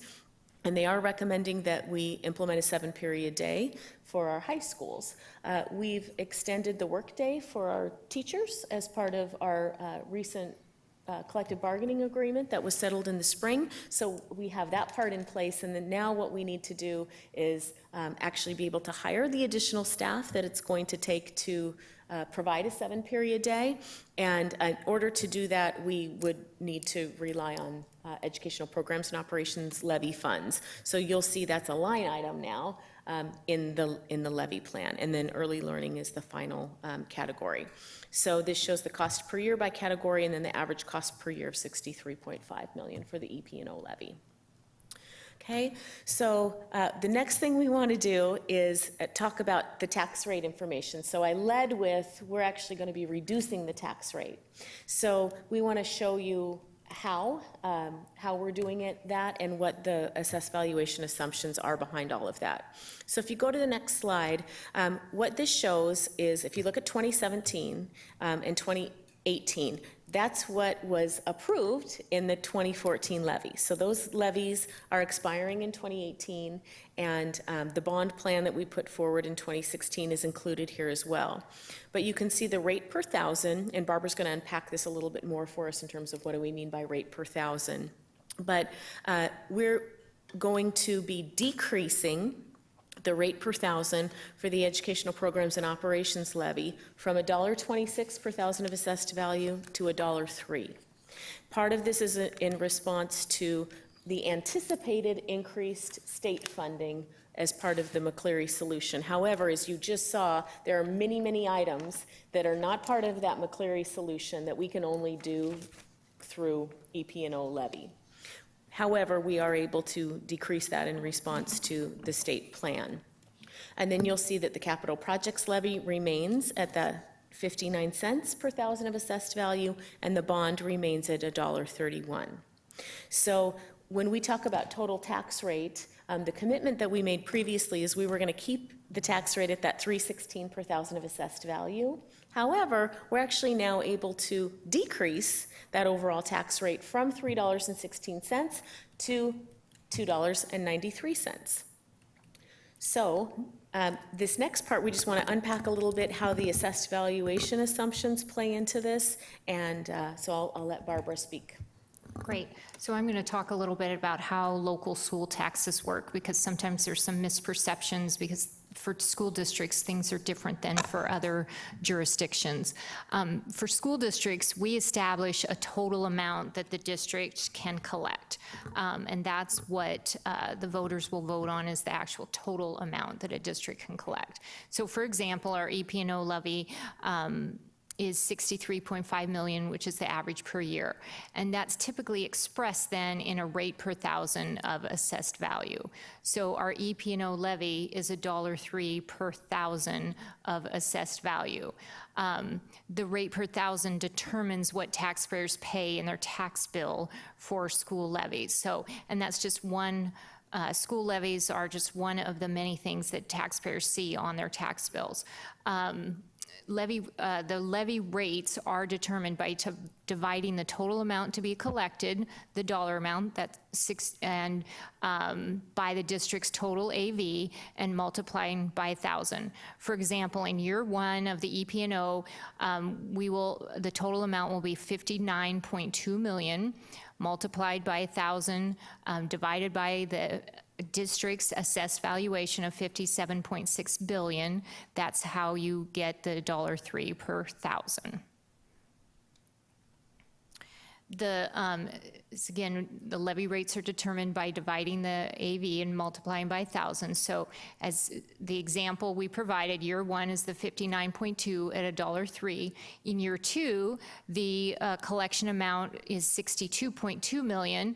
The assessed valuation has increased slightly to 60.5 billion, and the total tax amount is still $1.03. So this slide shows our assessed valuation over time, our AV growth. So in the last 5 years, the average AV growth has been about 10%. In the last 10, if you look at a longer period of 10 years, 6%, 15 years, 9%, and then 25 years, it's 17%. So this chart shows the annual change in AV, and you can see in 2007 we were seeing double-digit inflation from 10 to 13% growth each year, and then when the housing market crashed, and it always takes a while for the AV to catch up, but in 2010 we saw the first decline, and we had 4 years of declining AV, and then in 2014-15 back to double-digit increases, and in 16-17 we're in the 8.2, 8.3%. So we are projecting our Lake Washington assessed valuation projection that we're using for the 4-year levies is 5% in 2019, 5% in 2020, 4.5% in 21, and 4% in 22. And we believe these are reasonable AV assumptions. and I'll explain. We don't want to be too aggressive in our AV assumptions because it could put our tax rate commitment at risk, because if you assume too high of an AV and it doesn't materialize, that actually increases your tax rate per thousand. So, and we want to make sure that we meet our commitments. And if AV does grow, it doesn't mean that we're collecting any additional funds. Correct. So if AV grows or if AV declines, we collect the amount that the voters have approved. So, and that is different in other jurisdictions. Other jurisdictions can levy a rate per thousand, and sometimes their collection changes based on that, but our collection is a flat dollar amount. Okay, and then this slide shows, so our long-term financing plan based on the AV assumptions and the EP&O rate is $1.03 for the EP&O, 59 cents for the capital projects levy, and continuing the $1.31 for the bond. So the total rate per thousand will go from $3.16 in 2018 to $2.93 for the next 4 years. And again, the assumption is that the EP&O and the capital levy and bond amount collection grows at the same rate as AV growth. If AV grows more, as we said earlier, collection amount stays the same. Okay. Okay, so just to summarize, that is the 2018 plan with the 3 measures that we're putting forward for board consideration. The complete situation recommendation is on tab 7, along with the resolution language. Tonight, our recommendation is that you take formal action at the October 16th board meeting. So no formal action tonight, and we're happy to hear any comments or questions. So, with the exception of the 7-period day, these levies are about maintaining existing standards of service. That is accurate. That is true. Okay. And the reduction reflects new money from the state in their current budget, so we're able to move things onto a different budget. We're not eliminating programs. That's correct. Anyone else? Just to confirm, the art, music, drama, those that were funded with 2014 levy, those costs have then also been shifted, even though it doesn't show up in our levy. That's right. So what shows up is the plan moving forward. So if you were to compare what's included in the 2018 EP&O levy to the 2014 EP&O levy, you're going to see some things, and you might wonder, what about, I thought art and or Martin music teachers or music teachers were funded. Well, the state is increasing funding as part of the McCleary plan and part of the budget. So now we're able to use state dollars to pay for those teachers and not have to rely on the levy to pay for those teachers. So the program hasn't changed and won't change. It will continue through the use of state dollars. Mark? But that said, those levies that we will be seeking to fill, if we don't achieve those, there'll be programs that we won't be able to fund, and there'll be situations we won't be able to fund, whether it's positions, whether it's programs, services that people have wanted, 7-period day, as you mentioned, and others. Yeah, Mark, that's absolutely accurate. And it's interesting because in our work with the Bond and Levy Advisory Committee, there was a couple of folks in the room who sort of had an aha moment of, well, wait, so if you didn't run these, or these didn't get funded, you wouldn't be able to do those things. And we said, yeah, that's absolutely right. That's how we fund these things. So there's no state funding for these things. There's no federal funding. So if the levies aren't, put out to voters on a 4-year cycle, then we can't do all of those things that are listed on that sheet. Absolutely correct. In addition to the 7-period day, can you give a couple other examples, the programs that most of the parents would expect to have their kids to have? That's why they moved to this district. Yeah. So if maybe just go back, Barbara, to the the next one. So this one, I think, is a couple of really good examples just to highlight again. So the 7-period day is actually a new thing that we don't currently do, that we want to do in response to the increased graduation requirements that we want to do for our students. And so that, if we want to do that, that's got to be funded through this levy. And there are numbers of things that are just maintaining what we do now. So if you look under professional learning, I gave the example of the 5 days before school starts. If we didn't have this money, our teachers would need to start school the same day our students start school. Part of the future plan from the legislature is to fund 3 days. We provide 8 days. And so we're counting on them coming through with a 3 because we're only planning on the 5. So, but they're not going to fund the 5. The most they're going to fund is the 3, and those occur throughout the year. Those aren't the 5 that occur at the beginning of the year.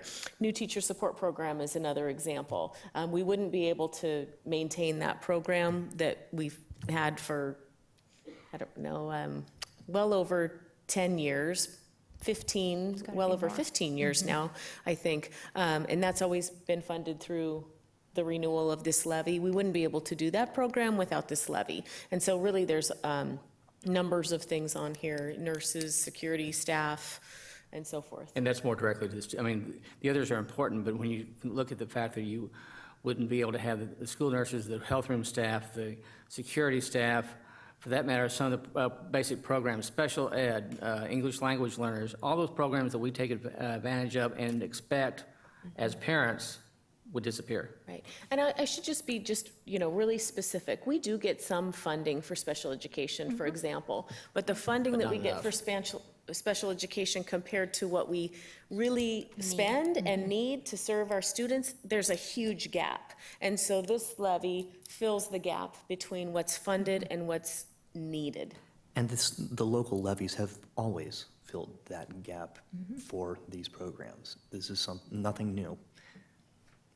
But I think it's important to say that now because a lot of the debate that went on during this, the extended spring session, shall we say, gave the indication that those gaps would be funded by the state, and they're not, unfortunately. Yeah. Eric? Yeah, so I'm unfortunately be missing the next meeting when we vote to approve this. So I wanted to, if you permit me to get off my soapbox now, give it my 2 cents. Soapbox away. Yeah. So I wanted to commend staff for putting together a series of measures that addresses problems that we know are coming in the future, and for taking the time to really crunch the numbers in this dynamic funding environment that we are in. And in putting together measures that are fiscally responsible and address what we need to operate as a district. So if I were here, I would be voting to approve this, and excellent job. Thank you, Eric. Can we go ahead and just count his vote right now? Nope. But, so, Nancy, do you have any questions? I will just echo all the comments that were been made. It's all been Okay. quite nicely put. Well, and I was having some fun doing the back of the envelope math. So 12 million out of this 64 million is for the 7-period day. That's $1 out of the, $1 per thousand valuation that we're collecting to support the 64, right? Summer learning's also in that bucket. Well, so but summer school's a drop in the bucket relative to 7-period day. Anyway, my point is that getting us a 7-period day of high school is going to cost us 20 cents per thousand. Out of the 293 we're asking for, it is a small piece of that, and it is a very valuable piece of that. So, and when you look at the fact that kids right now in high school, they can't afford a bad semester. They can't. There's fail no a whoops class. semesters because you've only got 24 to make 24. Yeah. And that's an incredible amount of pressure put on students. And in today's society, we all know that the pressures that are put on students are having some very nasty emotional repercussions. And so this gives them a little bit more breathing room. Yep, exactly. Anyway, any further discussion? All right, well, thank you very much. That was marvelous. And, the recommendation is we act next week, not in 2 weeks. Yeah. So, And the only thing I would add is part of the reason that we wanted the president and have that 2 weeks before that final approval is the opportunity to hear feedback from our community if they're interested in providing that to us through email or any other fashion. Because it takes time sometimes to process all the information for us as a board as well as our community. So please, if you have both positive, negative suggestions, whatever you'd like, we'd love to hear it. Great. Thank you. So our second agenda item is ER2. Okay, so typically we plan for about 30 minutes for an ER report, but we're going to see with our new format if we can keep it to about 20 minutes. And just as a reminder, you've seen the written report. You received that a couple of weeks ago, and you received a draft version of the presentation that we're going to do now. We have added just a little bit to the presentation between what you saw at the end of last week and what we're going to see tonight. And before we get started, I just want to say thank you to the board, because this new format and process is really one that came out of the extended study session last year when the board was focused on governance processes and how can the board improve and how can we as a organization improve and help the board better monitor our student progress. So you're going to see a very different looking presentation tonight than you've seen in previous years. And part of the agreement too was during the presentation, Diane was going to, take as, close to verbatim notes in terms of board comments and questions. And then we will turn that around to you tomorrow so the designated board member, which I believe is Siri this time, can work with the board and complete the assertions and exceptions page that then the board will discuss at the next meeting and adopt the, or approve the ER report. Okay. So Matt and I are going to kind of tag team this one. And just so you know, too, this has really been a team effort between Matt and John and Mike and Tim Krieger and me putting together both these written reports and the presentations. And so we're going to rotate through kind of who's presenting too. So Matt's going to start us off tonight with literacy, and then Mike's going to do the next one. And so we have a little rotation as well. So throughout this process, you'll hear from Mike and Matt and John and me all as we go through the reporting cycle this year. So with that, tonight's all about literacy. And we've got just a little bit lead in about what is our literacy program. So that's connecting to the EL of academic program. And then of course, we're really focused on end results, specifically end result 2, literacy and language. So go ahead, Matt. So Matt's going to start and just give a little bit of context about our literacy program. Our literacy program, of course, has at each level slightly different. I want to talk first of all about elementary school. Weekly, teachers are spending with students about 9 to 10 hours a week dedicated to language arts and literacy. The core materials are Wonders Literature, Wonders Reading and Writing Workshop, and our supporting resources, as you could see, are alignment guides, proficiency scales, and supplemental writing units that are being implemented in full this year. Our last ELA adoption was 4 years ago. Hard to believe that that's gone by, but we're in our 4th year now. At the middle school level, students are spending about 250 minutes a week, actually, with their teachers. The core resources used are Prentice Hall Literature, Prentice Hall Writing, and the Right Source. English and language arts is taught at all 3 levels. We also have social studies and sciences included in some of those standards. The teachers have selected supporting resources to include various novels that are taught at each grade level so that those are allocated in a way that there's dedicated novels per grade. That last ELA adoption is coming up again soon in 2020, as the last one was 2006 and 2007. The high school level, we have 4 years of English as a requirement. Students are earning 4 credits of English. 9 and 11 focus on world and American literature, where grade 12 has a lot of electives in the areas of literature and written composition. It's also where we see our AP courses in both 11 and 12. The core materials include literature and language arts, for 9th, Prentice Hall in 10th, and the Literature and Language Arts again at 11th. Also with the select novels, this one too is coming up for a new adoption in 2019. How are our students performing in literacy? I want to start with our literacy assertions overall. We see reasonable progress being made. Exceptions to this are revealed when we examine progress of specific student groups and the achievement opportunity gaps do persist. I'm going to jump in just real quickly here and just remind the board too that, so the way we set up the written report, we start with the assertions, we start with sort of the overall picture, and then we'll dig into the exception areas. So the format of tonight's presentation parallels the written report. Not every piece of data is part of this report because you also have access to the dashboard. But you're going to see a couple of things in the presentation tonight that you didn't see in the draft. You'll see a series of graphics of how our students are performing comparable to other school districts. And as you see here, our literacy performance of grade 3 all students ranks first of the largest 49 districts in Washington State. 80% of our third grade students are at proficiency. Here you can see again how our literacy is strong as the performance in grades 3 through 11, when you combine that, ranks between first to fourth of the largest 49 districts in Washington State. Our trends show student growth in literacy with a 3 to 4 year trend showing consistent growth for all students, all student groups in kindergarten. We also see this 3 to 4 trend shows consistent growth for most student groups in grades 3. We'll be showing some of those exceptions as Trace explained in the next part of the report. 97% of our 9th graders are earning 9 credits, or are earning their full credit rather, not 9 credits, their full credit that's needed in 9th grade overall.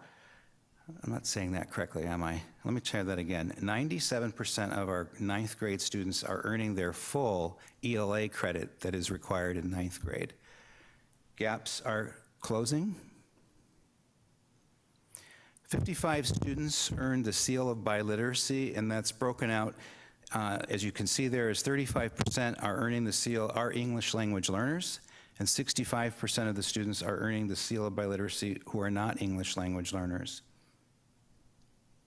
Before we get into the exceptions, the other piece, since this is new in our first presentation, just reminding everybody that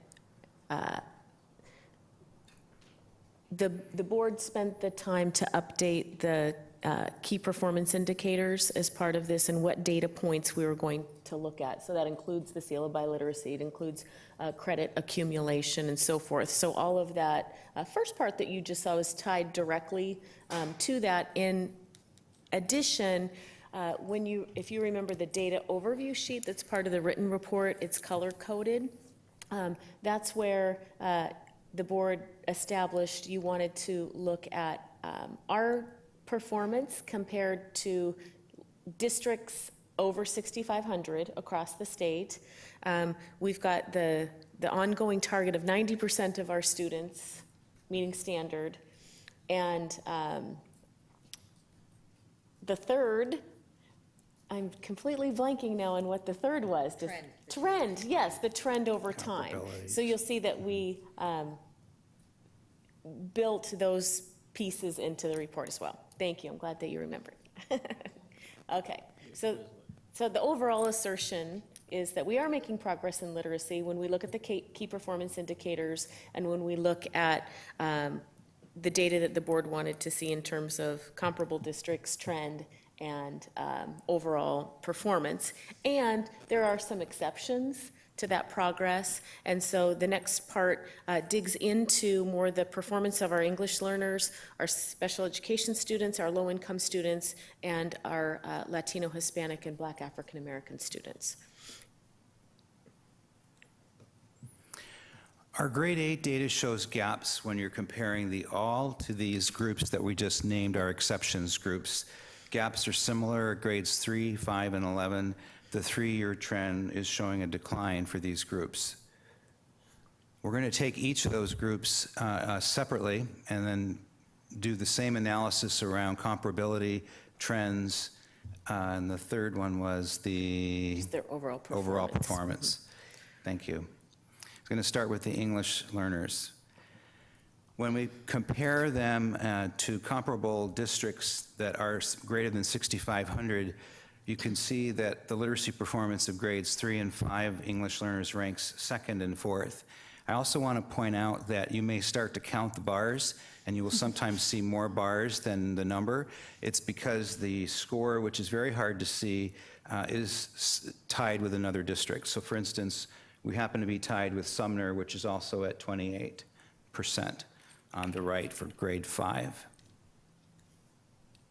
Just wanted to point that out because this is going to be evident in the slides that follow for each of the groups. When we look at grade 8 and grade 11, you can see that we rank 4th in 8th grade and 10th amongst school districts with greater than 6,500 at 11th grade.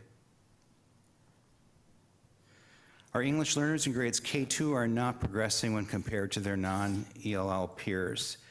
This is showing us DIBELS data, which spans kindergarten through 2nd grade. The scores for their English learners is showing a decline in those grades. However, it's important to note that 50% of the students enrolled in kindergarten are making sufficient progress to exit by the time they're at the end of 2nd grade.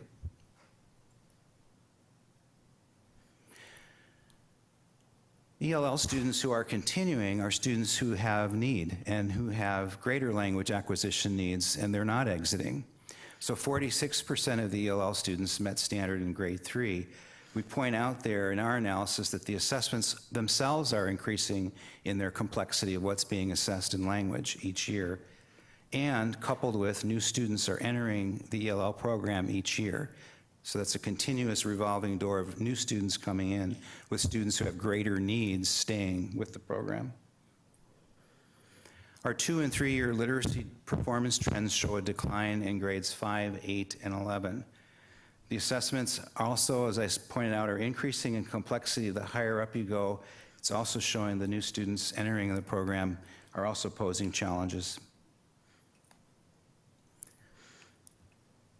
We can say that EL students perform higher in literacy at lower grades and perform lower in literacy at higher grades. You can see the gap widening between the two by the time 11th grade is arriving. Students that I want to point out here that's mentioned and that wasn't as mentioned before who are entering at higher grades are typically having much more complex needs that are coming in high school than they would have in earlier grades, and especially in primary grades. So I want to just pause here because up to here, we've been focusing on English learners who are in English learner program.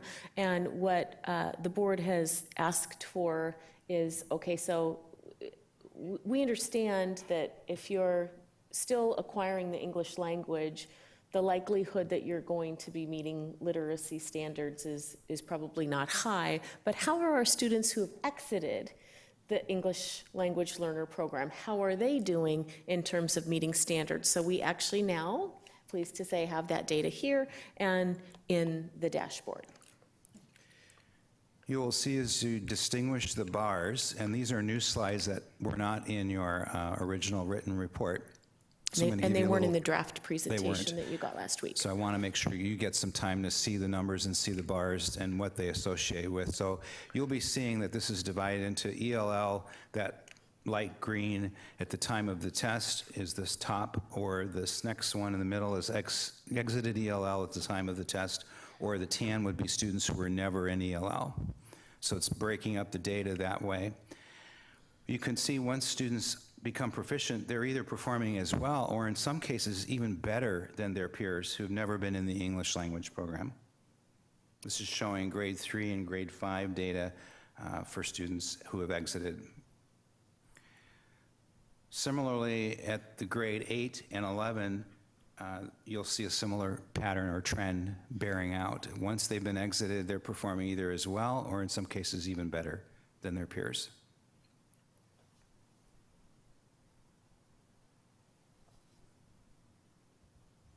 So what are we doing about it? the question of, we then move into strategies in terms of what are we doing to close those gaps, to increase the likelihood that students will reach standard. There are 4 areas that I want to highlight. The first one is the SIP plans at the building level. These are the continuous improvement plans that principals and their staffs write. You heard Chemo Spray this evening talking about the plan that they do at Alcott to ensure that all students are making growth. Each school sets school-level goals for their English learners, unique to their school needs, based on the data that they analyze during those 5 days before school starts. And our directors, school support, and our director intervention services support principals and schools in that effort as well. Thank you. In the area of professional learning, we've dedicated resources the last several years and continue to provide what's known as Sheltered Instruction Observation Protocol, or SIOP training. This is a research-based model which is giving teachers strategies to use, which, by the way, result in increased achievement for all students, not only EL students. But we are using that as a strategy and have been in training both EL and general education teachers in elementary and secondary. It says will be trained, and I would say continue to be trained, because they already have begun that training and it's continuing for the last few years. Our summer literacy programs is the third area I wanted to highlight, where we have been providing tuition-free EL summer invitation programs to students who are not at standard, so that money is not an issue, tuition is not the issue. We're ensuring that the kids who need the intervention are being invited and encouraged to attend. The fourth and important area is increasing our parent and family engagement efforts. Many of our schools are holding school-based literacy nights in ways to engage parents, particularly EL students and their families. And in the last few years, I want to say, I think we're in our third year now with Natural Leaders, which is a program where we're using Title I funding to engage underrepresented families. Right, it's for schools receiving Title I funding. We don't use the title funding. Right, schools that are receiving the Title I funding are using the resources to engage their underrepresented families in leadership roles. Now I'm going to move to the next area, which is on special education students, as the second exception area. Same pattern, starting with comparability.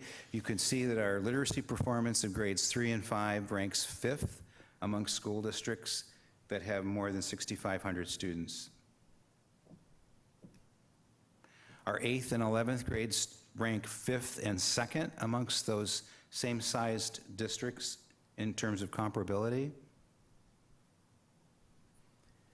Students who are receiving special ed in grades K2 are not performing as well in literacy as their peers that are not receiving special education. 63% of kindergarten students receiving special education met benchmark on the end of the year DIBELS, compared to 91% of non-special education kindergarten students. As kindergartners, 63% of our students met benchmark, and in second grades, 53% of students met benchmark. The assessment, again, is increasing in its complexity each year, and this is a cohort of students who had been together now between same students, K through 2. Gaps persist at all levels. Literacy standards are increasing in rigor as the same point made with the EL students, as the assessment increases in complexity each year. The data does reflect that all students with IEPs, whether or not they are receiving specially designed instruction in literacy.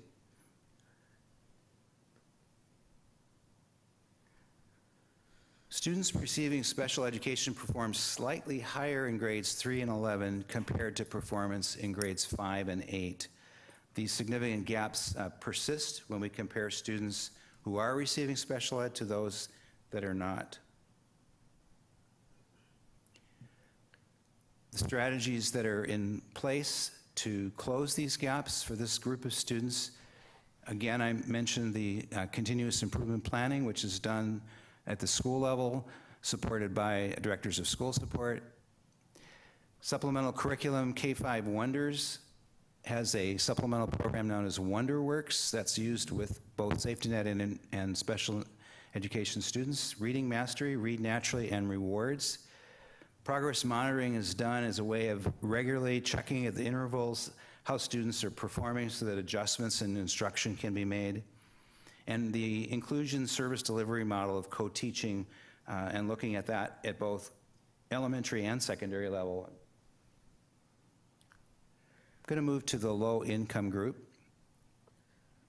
Comparable-wise, our literacy performance of students in 3 and 5 ranks 4th and 7th in districts similar size, greater than 6,500 students. At 8th and 11th, we're ranking 9th and 12th. 64% of students in grade 11 did not take the test. These scores factor as zeros. You look like you were Well, going to say something. just so we're clear on that, there's the issue of the grade 11 participation is a factor in this data, just like it is in the all-student data. So just pointing out, you know, that when students impact don't them. participate and their scores factor in as zero, it's hard for us to make meaning of that data. Gaps persist when we compare the performance of low-income students to non-low-income peers. They begin in kindergarten, they widen in grades 1 and 2. Even with the complexity of the assessment, we see these gaps increasing. They persist in grades 3 through 11 as well. 50 to 62% of low-income students meet standard each year compared to 84 to 90% of their non-low-income peers. The 3-year trends show gaps widening except for grade 3.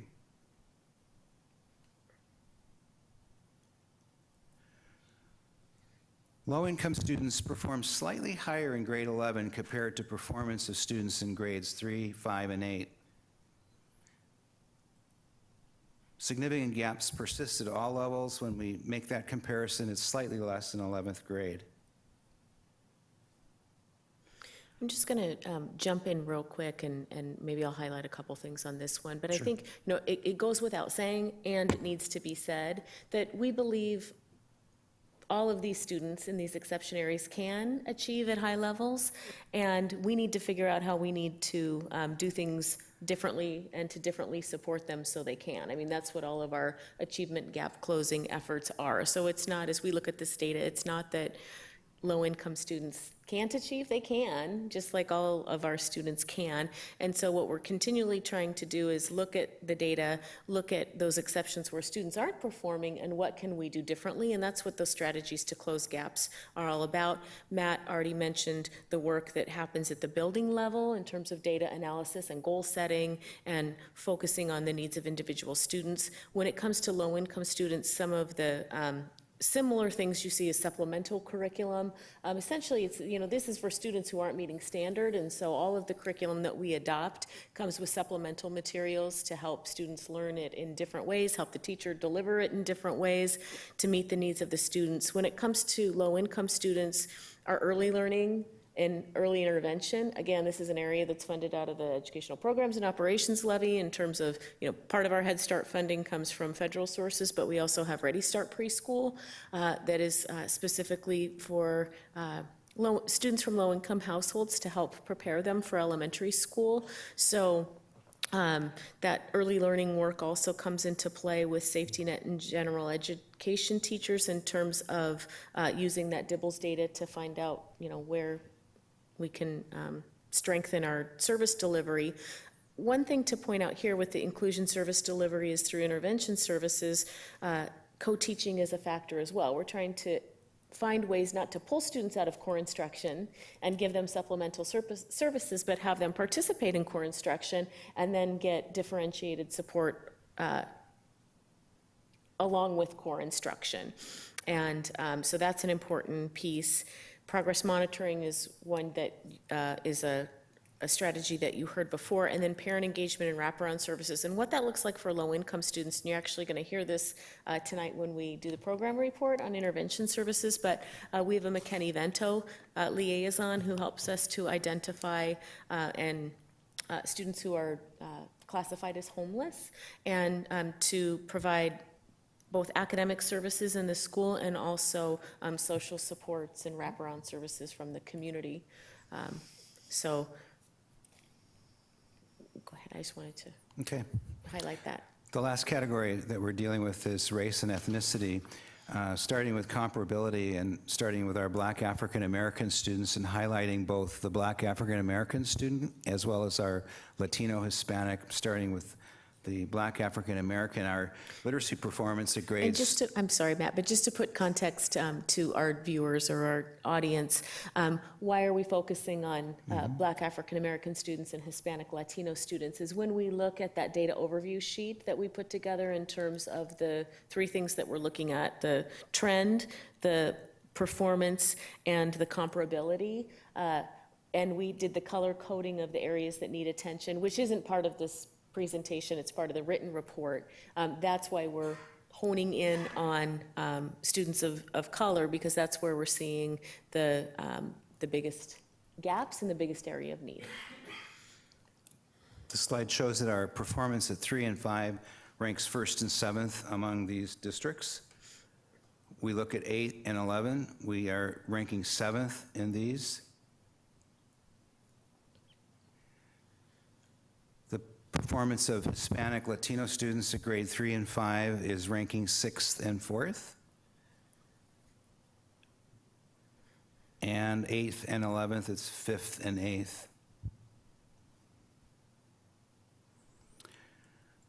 When we compare all groups, we'll see that 95 to 99% of our white and Asian students meet standard at grade K2, where 73% of our Black African American students met literacy benchmarks in kindergarten. The percentage increased to 82% by the end of grade 2. 77% of our Hispanic Latino students met benchmark in kindergarten. That percentage increased to 78% by grade 2.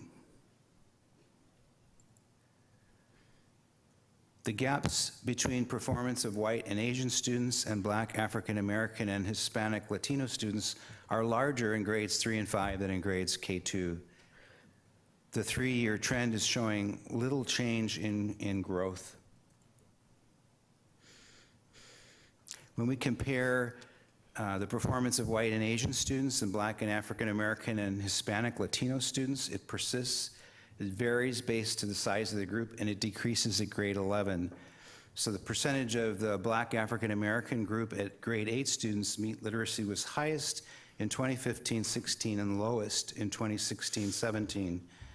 The performance of Hispanic Latino increased slightly each year. By grade 11, the gap is less than the gap was in earlier years. We then also looked at income, which we know is a variable, and it's one that we've looked at before and asked, well, what is the impact or the effects of income on students, as we would with any group? Here we're looking at non-low income Black African American students compared to low income counterparts. The income gap is largest at grade 3 and smallest at grade 11. At every grade level, this is in the information on your cover page, and it's not shown necessarily in this graph, but in the cover summary overall, every grade level, the all students low income group performance is anywhere from 7 to 24% higher than Black African American low income students.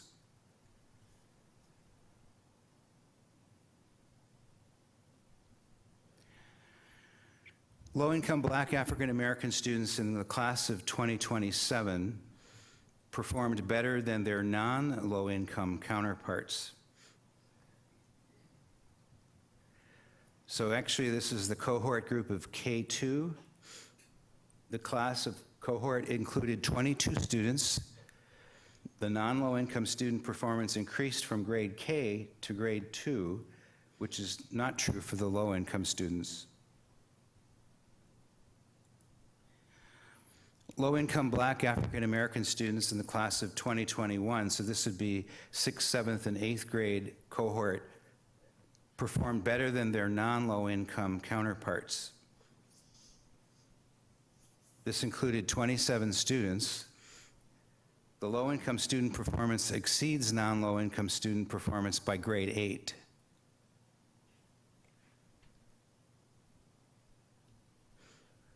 When we look at the Hispanic Latino students, the non-low income perform better than their low income counterparts.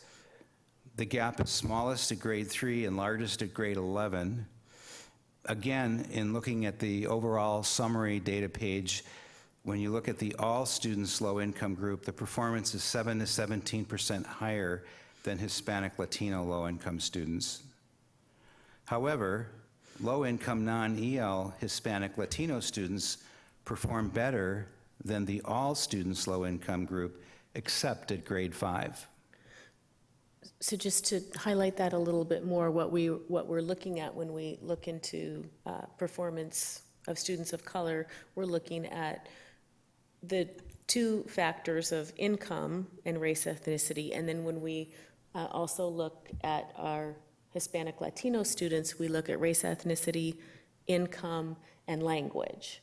So that third talking point is factoring in language.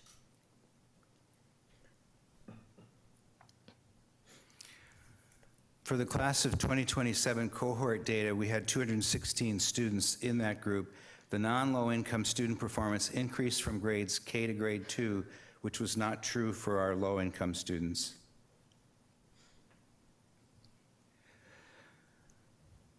Non-low income Hispanic Latino students in the class of 2021 performed better than their low income counterparts. This is representing 177 students. The gap is largest at grade 6, decreases slightly at grades 7 and 8. We've highlighted strategies before in place.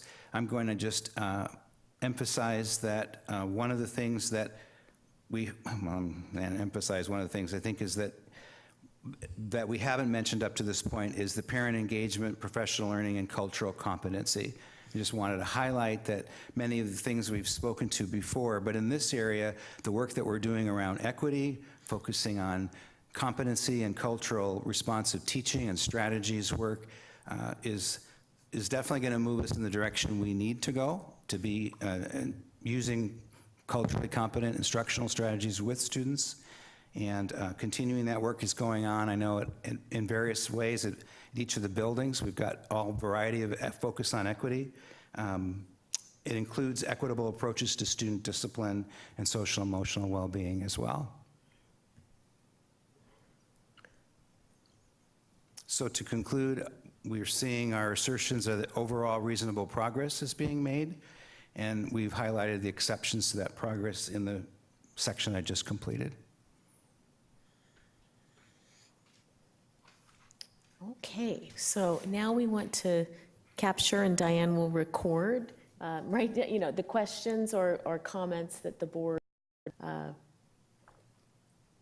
has. And we're not necessarily going to attempt to answer all the questions. I mean, if they're clarifying kind of things that we can, but this would be more of the questions that you would potentially like us to, answer as we're moving ahead. I'll go first.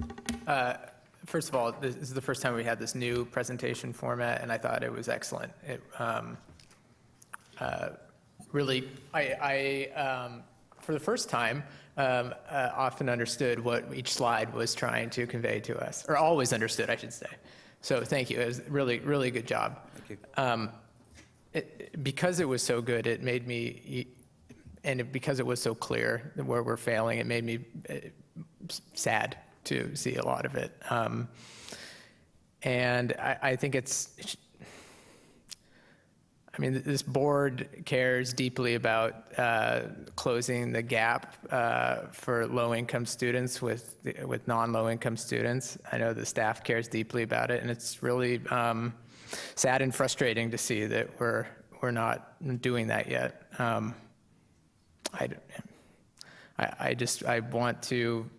I'm sure that everyone else will echo this, but it's very, very important to me that we marshal resources to do that immediately.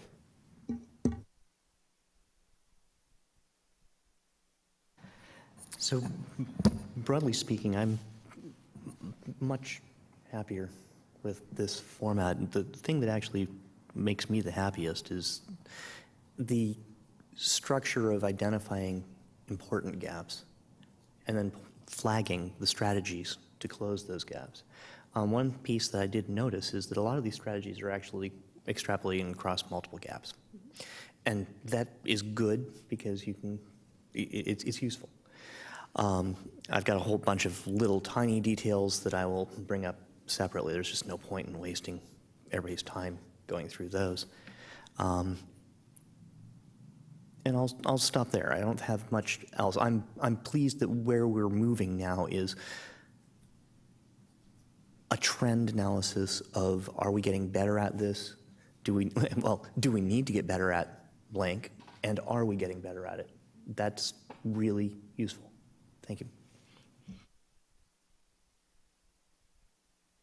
I will echo their comments. I do like the new format. I like the clarity. It is disturbing to see it so clearly laid out. I did, just a quick look shows that some school districts that are fairly small appear to be doing consistently well. Are we looking at them to share strategies? I mean, obviously, we're not the only district working on this issue. It's a statewide issue. We are. That's what I would be interested in. I mean, obviously, we're clear on what we are trying to accomplish, but sharing strategies with other districts makes a lot of sense to me.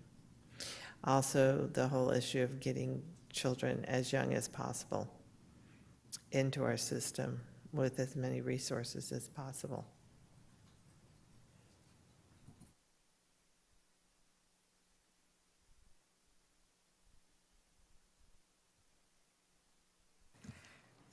So yes, I would echo that. I appreciate the report. I really like the table with all the colors. That's the one that I find one of the most helpful. And there were a few things on analysis in my looking at it that I would want to highlight that I didn't see under the strengths or the opportunities. It's pretty clear in looking at this that how they come in kindergarten will somewhat predict what will happen in the future. I think that really gives us information of where we might want to target. I know it's outside, but that might be partnerships, working with other places, as we discussed in the area for preschool, hitting our at-risk kids there, and possibly doing a focus at the foundation. Knowing third grade is key, and you can see the percentage that pass at third grade tends to be, we don't much move that higher until 11th grade. It shifts some in 5th, but then you don't see an increase in middle school either. That's a little disconcerting to me, is that 5th and 8th and that change in there, you don't see a shift.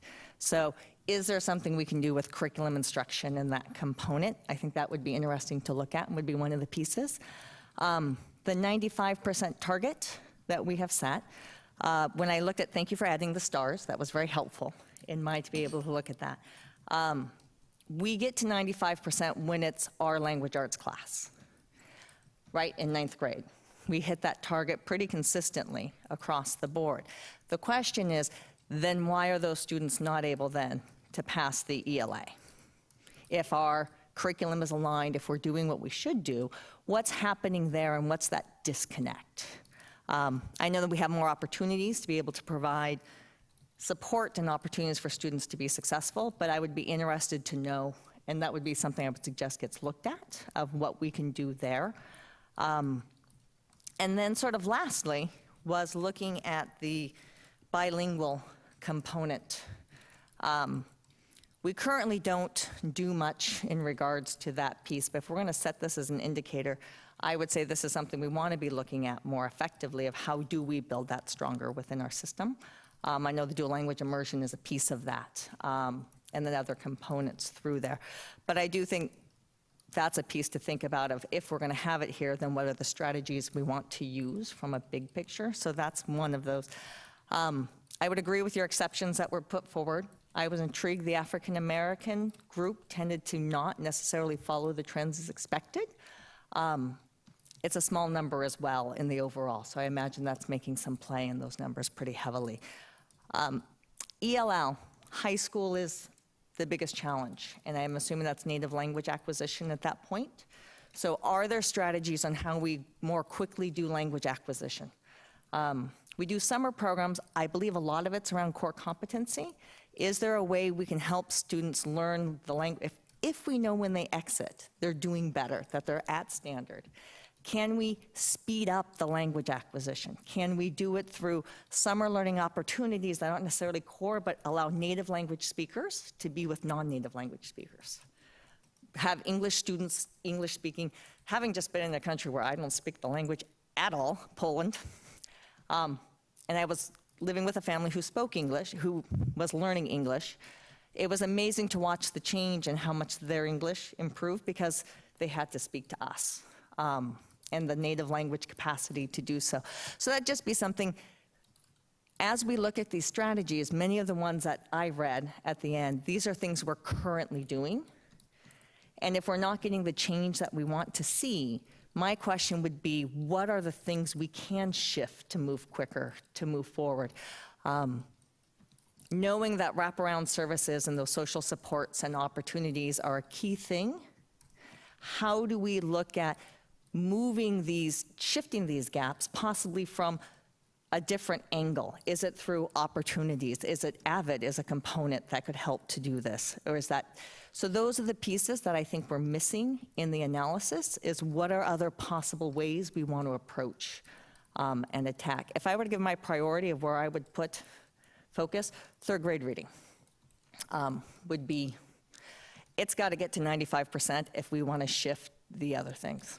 I think it's a predictor of where it goes. I think in special education, it'd be interesting to break those out by our big types, specific learning disability. And I don't remember the other categories when you've broken them out that way before. I was actually thinking hard about exactly that, and you know, it would be potentially easy to break them out by 3 categories, which is simply the standard SBAs with accommodation and alternative measures, which I think might be easier for us to interpret rather than trying to break them out by % integration in the classroom. Yeah, it was just a thought that to be able to look at that and how it might want to be targeted. Honestly, dyslexia is what came to mind, and specific learning disability, knowing that reading is, that's a fairly common reading challenge, and are we effectively dealing with it is the question. So those are sort of my whole thing. I have 3 pages written as well, so I won't give you all of those. I do think, and the key thing is I do think we have to speak to that 95% goal. If we have that goal, that is what it is, then we need to be doing it, and we need to be able to show accelerated growth. I recognize that the assessments get harder each year, but then that means we have to accelerate that growth that much more, knowing that has to happen. So that's, I would say, yes, we do a very good job. I think we have those places, and I would agree with Eric's statement. It still saddens me that we haven't quite got that piece yet, and I know it's a common issue. And so how do we think broader outside the classroom? How do we think of the social determinants that impact how our students can learn, and how do we better support them that way? Because you start to see that across the board.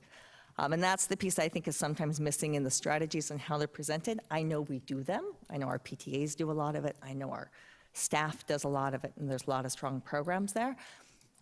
How do we start to build that more effectively?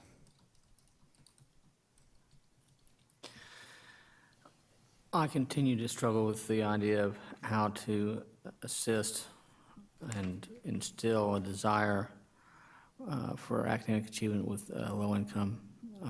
Having come from that area, I'm always amazed at the kids that do excel and the ones that can't or don't. And the fact that they can when given the opportunity to. And I think the key, as you mentioned, Sherry, is the third grade reading. I also wonder, I've been very impressed by the AVID program and the fact that we're expanding it in middle school and going higher into to high schools, if I recall correctly. I'm wondering perhaps if we're starting it a little bit too high, and maybe we need to start thinking about looking at it in elementary school, if that's at all possible, or at least some aspect of it, as an adjunct to or a follow-up to the push for greater reading achievement in third grade. Because these are the students that then end up in high school and become what I consider the invisible students. They're the B and C students, the D student perhaps, who's just floating through the system and becomes invisible because he or she isn't either failing miserably or exceeding well. And those are the ones that end up not being able to go to college, not being able to even go into an associate's program or even a trade school because they've been beaten down and been told they can't learn. And it's not true. They can. If I can learn, hell, anybody can.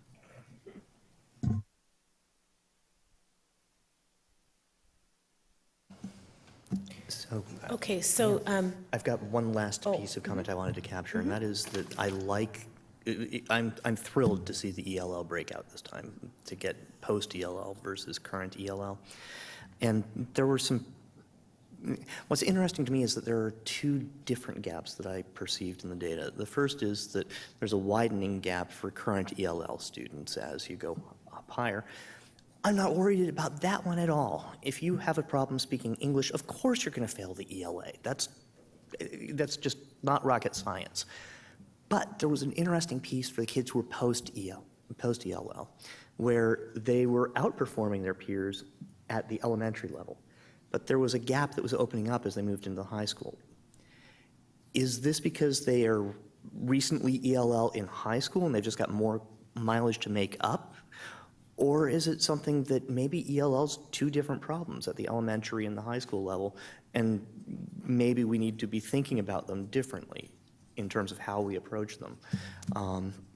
So anyway, I was particularly struck by the fact that at the 11th grade level, the red line is substantially below the black line, black line is below the red line, whereas in elementary school, they're close enough to be comparable to me. So there is something different, and I didn't know whether these are kids who exited ELL back in elementary, or if they've exited ELL, how recently they had exited it. Because anyway, that was something that I noticed as a possible corollary here. I mean, maybe we can get some leverage off of that. But I was thrilled to see our post-ELL kids in elementary are doing as well as their peers. That's exactly what we want to see in the system. So. That's my last major great. comment. So I really appreciate the new format as well because it allows us to give the full presentation, allow individual board members to share their reflections and comments and so forth. And then the next step is going to be Diane's captured all those individual board member comments, and then those will go to Siri as the designee for this time. And you're going to take that and try to consolidate it into a board statement in that form and share back with the board, right? And then at the next meeting, at the October 16th meeting, you'll bring back that completed form, and that will give us direction, not just 5 individual board member, comments, but an actual document that says, this is what the board says as a body in terms of progress and exceptions, and here are our priorities. Here is where we want you to focus. We're most concerned about this.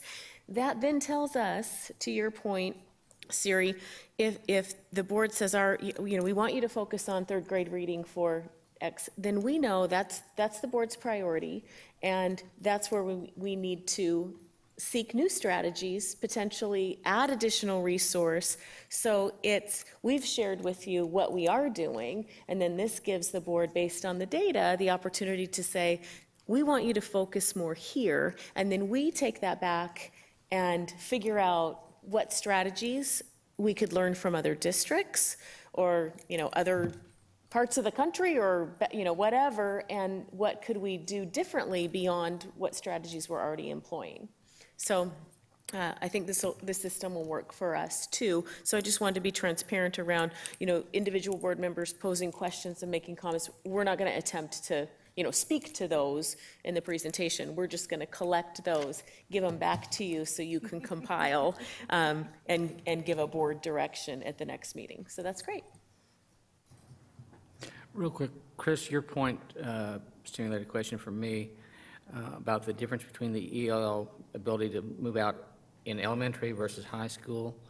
And to me, a very simple thought just hit my mind. There's the complexity of the course level. And so maybe what we need to be looking at is how we approach it. It may be actually two different avenues. So I think that you almost have to break it out in the complexity of each subject level when you're hitting the ELL in high school. Just something to think about, I don't know. Yeah, no, that was kind of where I was going with it, so you're on the same page. Good. Okay, one second. Yes, Hold Nancy on. and I are about to turn into pumpkins, so go Before for it. you're Terry. going to turn into a pumpkin. Yeah, I would ask all of you, as you start to, as you go home, and if you start thinking, you think about this at all, if you have any further comments, to make sure to email them to me by Wednesday, and then I will try to make sure that that also gets incorporated in what happens. So if there's something that comes up that pops in your mind or the discussion, then just make sure that I have it so I can incorporate it then. You'll also have time then to discuss it. I'll get it out to you before the meeting. I was just going to make a friendly amendment for consideration on the agenda, given the time. So, originally, the October 16th meeting would be a consent-only early meeting, but because the board's taking action on bond and levy, it's a 7 p.m. meeting. There's not, we don't, Diane, I'm confirming, we don't have a host school for that evening because it's, so we could put on that agenda, we could move the intervention program report, intervention services to that night, and we could actually also move the safety part of superintendent's report and keep nutrition services, because I would feel horrible if you stayed, Darren, until 10 p.m. and then we didn't do the program report. So my suggestion is we move the other reports to. Any concern with the friendly amendment? I'm in support. It'll still, Okay. we'll still have a short meeting. Okay. We'll go with it. So we will just move on then to superintendent report, and we're excited because we've got Darren here from Sodexo, and this is our annual update on nutrition services. And so thank you for staying until now. And so Barbara and Darren are going to present for us.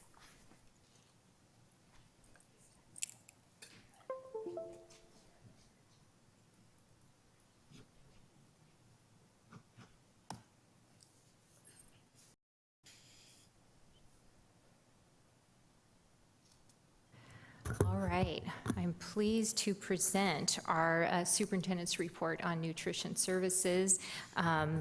So we're going to Darren is actually going to do most of the presentation, but you'll hear things on focus on we'll talk about our Sodexo partnership, nutrition services goals, and you'll see a focus on healthy choices, providing a quality K-12 breakfast and lunch program, and a focus on communication and customer service.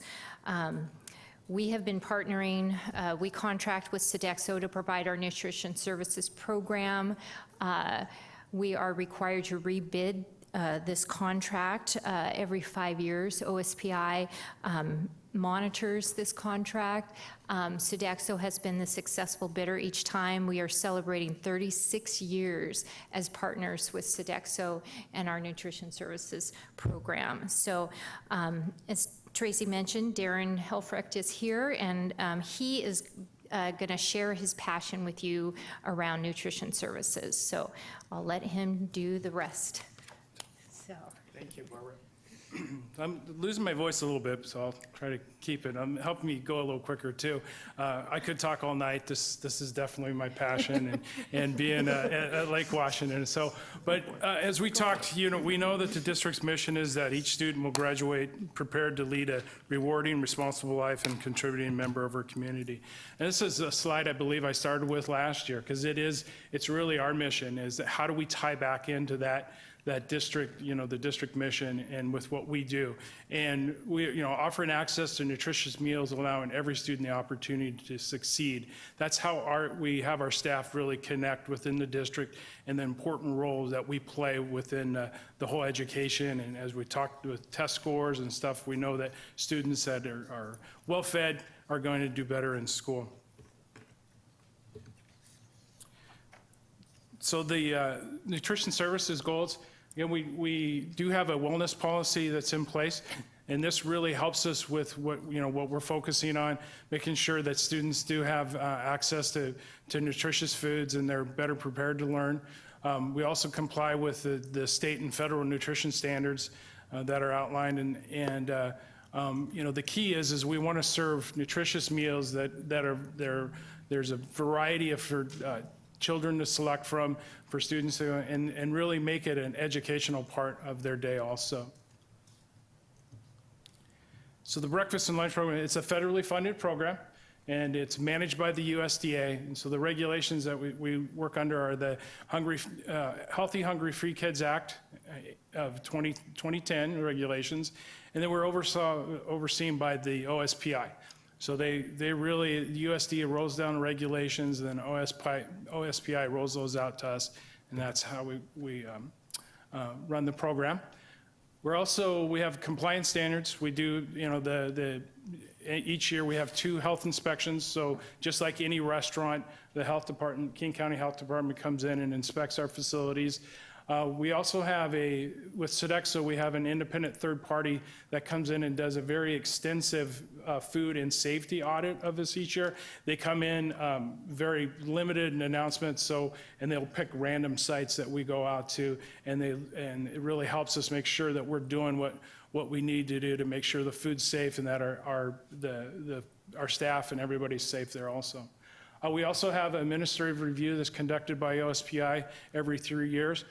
We actually completed that last spring, and it was very, it's always nerve-wracking leading up to it, but our team performed outstanding.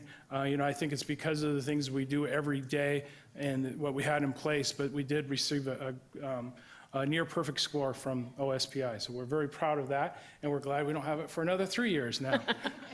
Then we also have the federal state audits, things that come in, and sometimes they'll pick nutrition services and they'll go through different procedures. So those are the compliance standards that we have.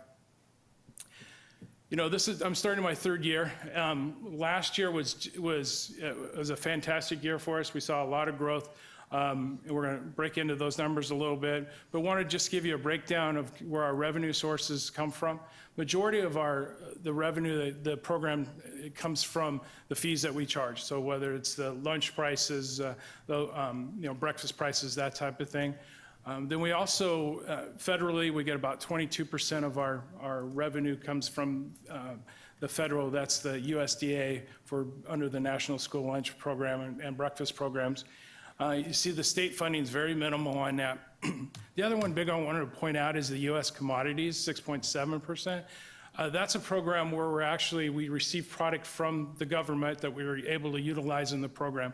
It has to be U.S. made or grown. And the thing that we really took advantage of last year, and we're going to highlight here in the presentation, but is they offer, through the Department of Defense, DOD, they offer a fresh produce program. And we got a lot of our fresh produce in, that again, a lot of it's local. We're able to get local produce for that. But we really took advantage of that this past year, and as you're going to see in the future, this coming year, we'll be doing that again. The numbers look great. We had an overall participation increase of 7.4%. You can see where our breakfast, we were up 7% on that. We were able to introduce a couple new breakfast programs based on the Breakfast After the Bell program that had a lot of success. And the interesting thing is we're finding that it's not just about a free and reduced program. It's really about those families, no matter what your social economic status is, they can take advantage of the breakfast at schools. And so we're seeing nice participation there. Our lunch program was up 2.5%, and then a la carte was up 11%. So like I said, overall, we're 7.4% increase. So the focus for this coming year, where we've been and now where we're going, we're going to talk a little bit, I'll show you a little bit about the breakfast and lunch celebrations, our enhanced garden bars, and then also communication. How do we get the word out to parents and students? Under our celebrations, it really is a time for us to celebrate. And the idea is really making the lunchroom a fun place to come. It's a place to be able to come there and enjoy meals with your friends and have different activities that are going on. And we put in a very comprehensive marketing plan last year that really worked on those celebrations. And these are some of the things we've taken advantage of. The minions you can see up in the left-hand corner. I'm the short minion. I believe that's Stuart. I was Stuart. We just recently had a emoji lunch, was geared around the Emoji Movie. And you can see down in the bottom right corner, one of our custodians actually posed as an emoji for us.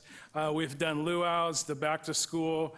We've done Dr. Seuss, many different ways. The other big one is Blue Friday. Doing the Blue Friday this year, we've expanded it to breakfast also. So we're doing some of the cool things that we're doing at breakfast. Just want to make sure I get them right. We're doing the Blueberry Blitz smoothie with Jimmy Graham's. We got the football egg with whole grain boom toast, and we got 12th man blueberry overnight oats. And we've seen our breakfast program on Fridays.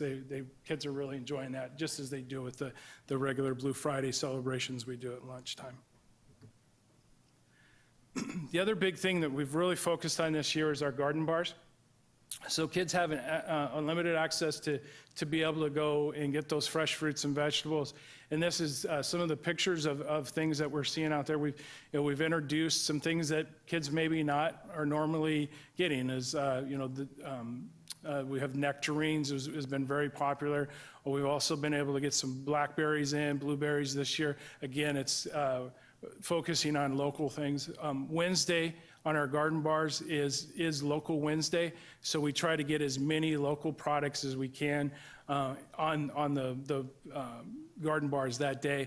And we're also, this year, we introduced something new, and that's our organic spring mix. We've had a lot of feedback from parents of trying to move more towards organic. And so as that whole industry evolves, we're able to expand that, and we're really, that's been Wednesdays has been a big success, and the beauty of it is that it carries over to other days because we can we don't always go through that product on Wednesdays, so we can utilize it on other days also. Regarding communications, the focus, is how do we really let parents know and students know about our program. Very proud of the nutrition service, the back to school newsletter that we did.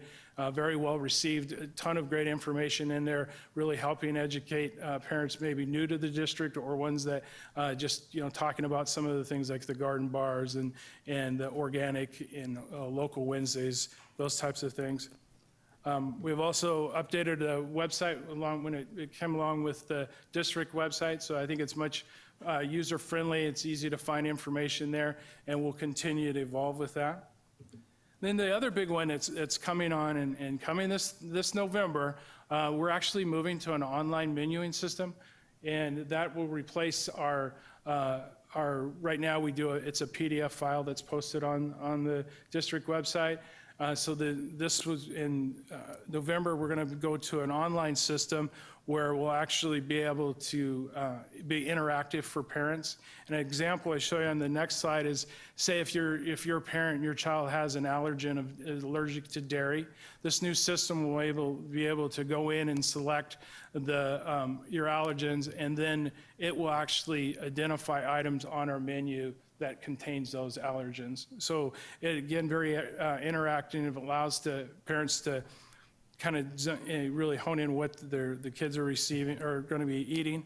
And it also has access to the nutrient analysis. When you hover over items, it'll pop up the nutritional information and then even a photo of the items here that we're going to be in. So I think it's a great tool for parents. It's actually going to allow us to cut back on the amount of paper that we're producing from a menu standpoint and give folks that up-to-date information and stuff that they can really dig into what is available for their students.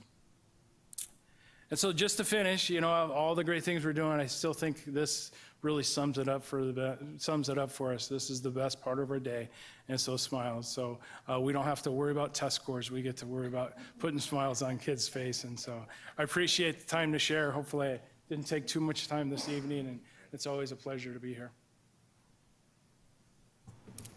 It's awesome. Thanks so much. Thank you. We've moved a long ways in 20 years. Actually, I'm thinking more like 26 years since Amy started kindergarten, and I came home and thinking these kids were sleep deprived, nutritionally deprived, and something else, I can't remember the third. I was just appalled at the poor nutrition in our schools, so it's nice we've come so far. All right. Well, thank you. Which brings us, the abbreviated SOUPS report, brings us to the legislative update, which I'm hoping is brief. They're not there. Right on. Okay. I will. Nancy, help me help you. We need a capital budget. I mean, that's ridiculous. I agree. Okay. So, the board follow-up, future agenda items and/or debrief, or even board member comments. I'm going to roll all 4 of those together because you all look very chatty. Great. No, Not I have hearing one any. thing, sorry. Gee, great. Your nitpicky details that you said you still had on the ER, send those to me so they can get into the summary. There we go. That's fine. All right. Yeah, you can do the next one. That's fine. Let's do it right. So, yeah, Go quick. go for it. I would be interested, after Audubon's presentation, he talked about the data teams, and we've heard about that. It'd be nice at some point, either through board briefs or something, just to sort of get an idea as to what that strategy is. I think it's been going for a while. So I would be interested. I don't know if anybody else is, but. And board briefs is fine. All right, any other closing items? Hearing none. One thing, just for the board. Yeah, sorry. And I was trying to get the date. The WASDA conference is coming up in November, the end of November, I believe. Exact date, I can't recall. Yeah. It's in Bellevue this year, not in Spokane. Easy start. I found it very beneficial to attend the last 2 years. I think it'd be great if the whole board made an effort to at least go to a day or 2. I would second that. And so anyway, I just wanted to put that on everyone's radar now. I feel the peer pressure. Remind me of the dates, and yeah, we'll see. Speaking of the whole board, there is a candidate forum on the 11th at Redmond High School where you can meet the candidates to replace me. Excellent. Nobody can replace you, Nancy. All right. One last thing. And it conflicts with For goodness We're just sakes, gonna miss just that. get it all over with. The Eastside Pathways, the collective impact model, there is a national conference. The district has 2 individuals who are going. I'm also attending for my other hat, but it will be an opportunity to hear nationwide as to what is happening with collective impact. So it's kind of an exciting opportunity to be able to build those connections and our role with that. All right, cool. So before anybody else brings anything else up, our next board meeting is October 16th. We have a 5 p.m. study session with the topic being the boundary process. And then at 7 p.m., we'll be holding this board meeting here and taking action on the proposed bond and levy. I will now entertain a motion to adjourn. So moved. Take second. Thank you. Siri, you're killing me here. All right, so moved by Director La Liberty, seconded by Director Bernard. All in favor? Aye. Aye. All those opposed? Hearing none, motion carries. Meeting is adjourned.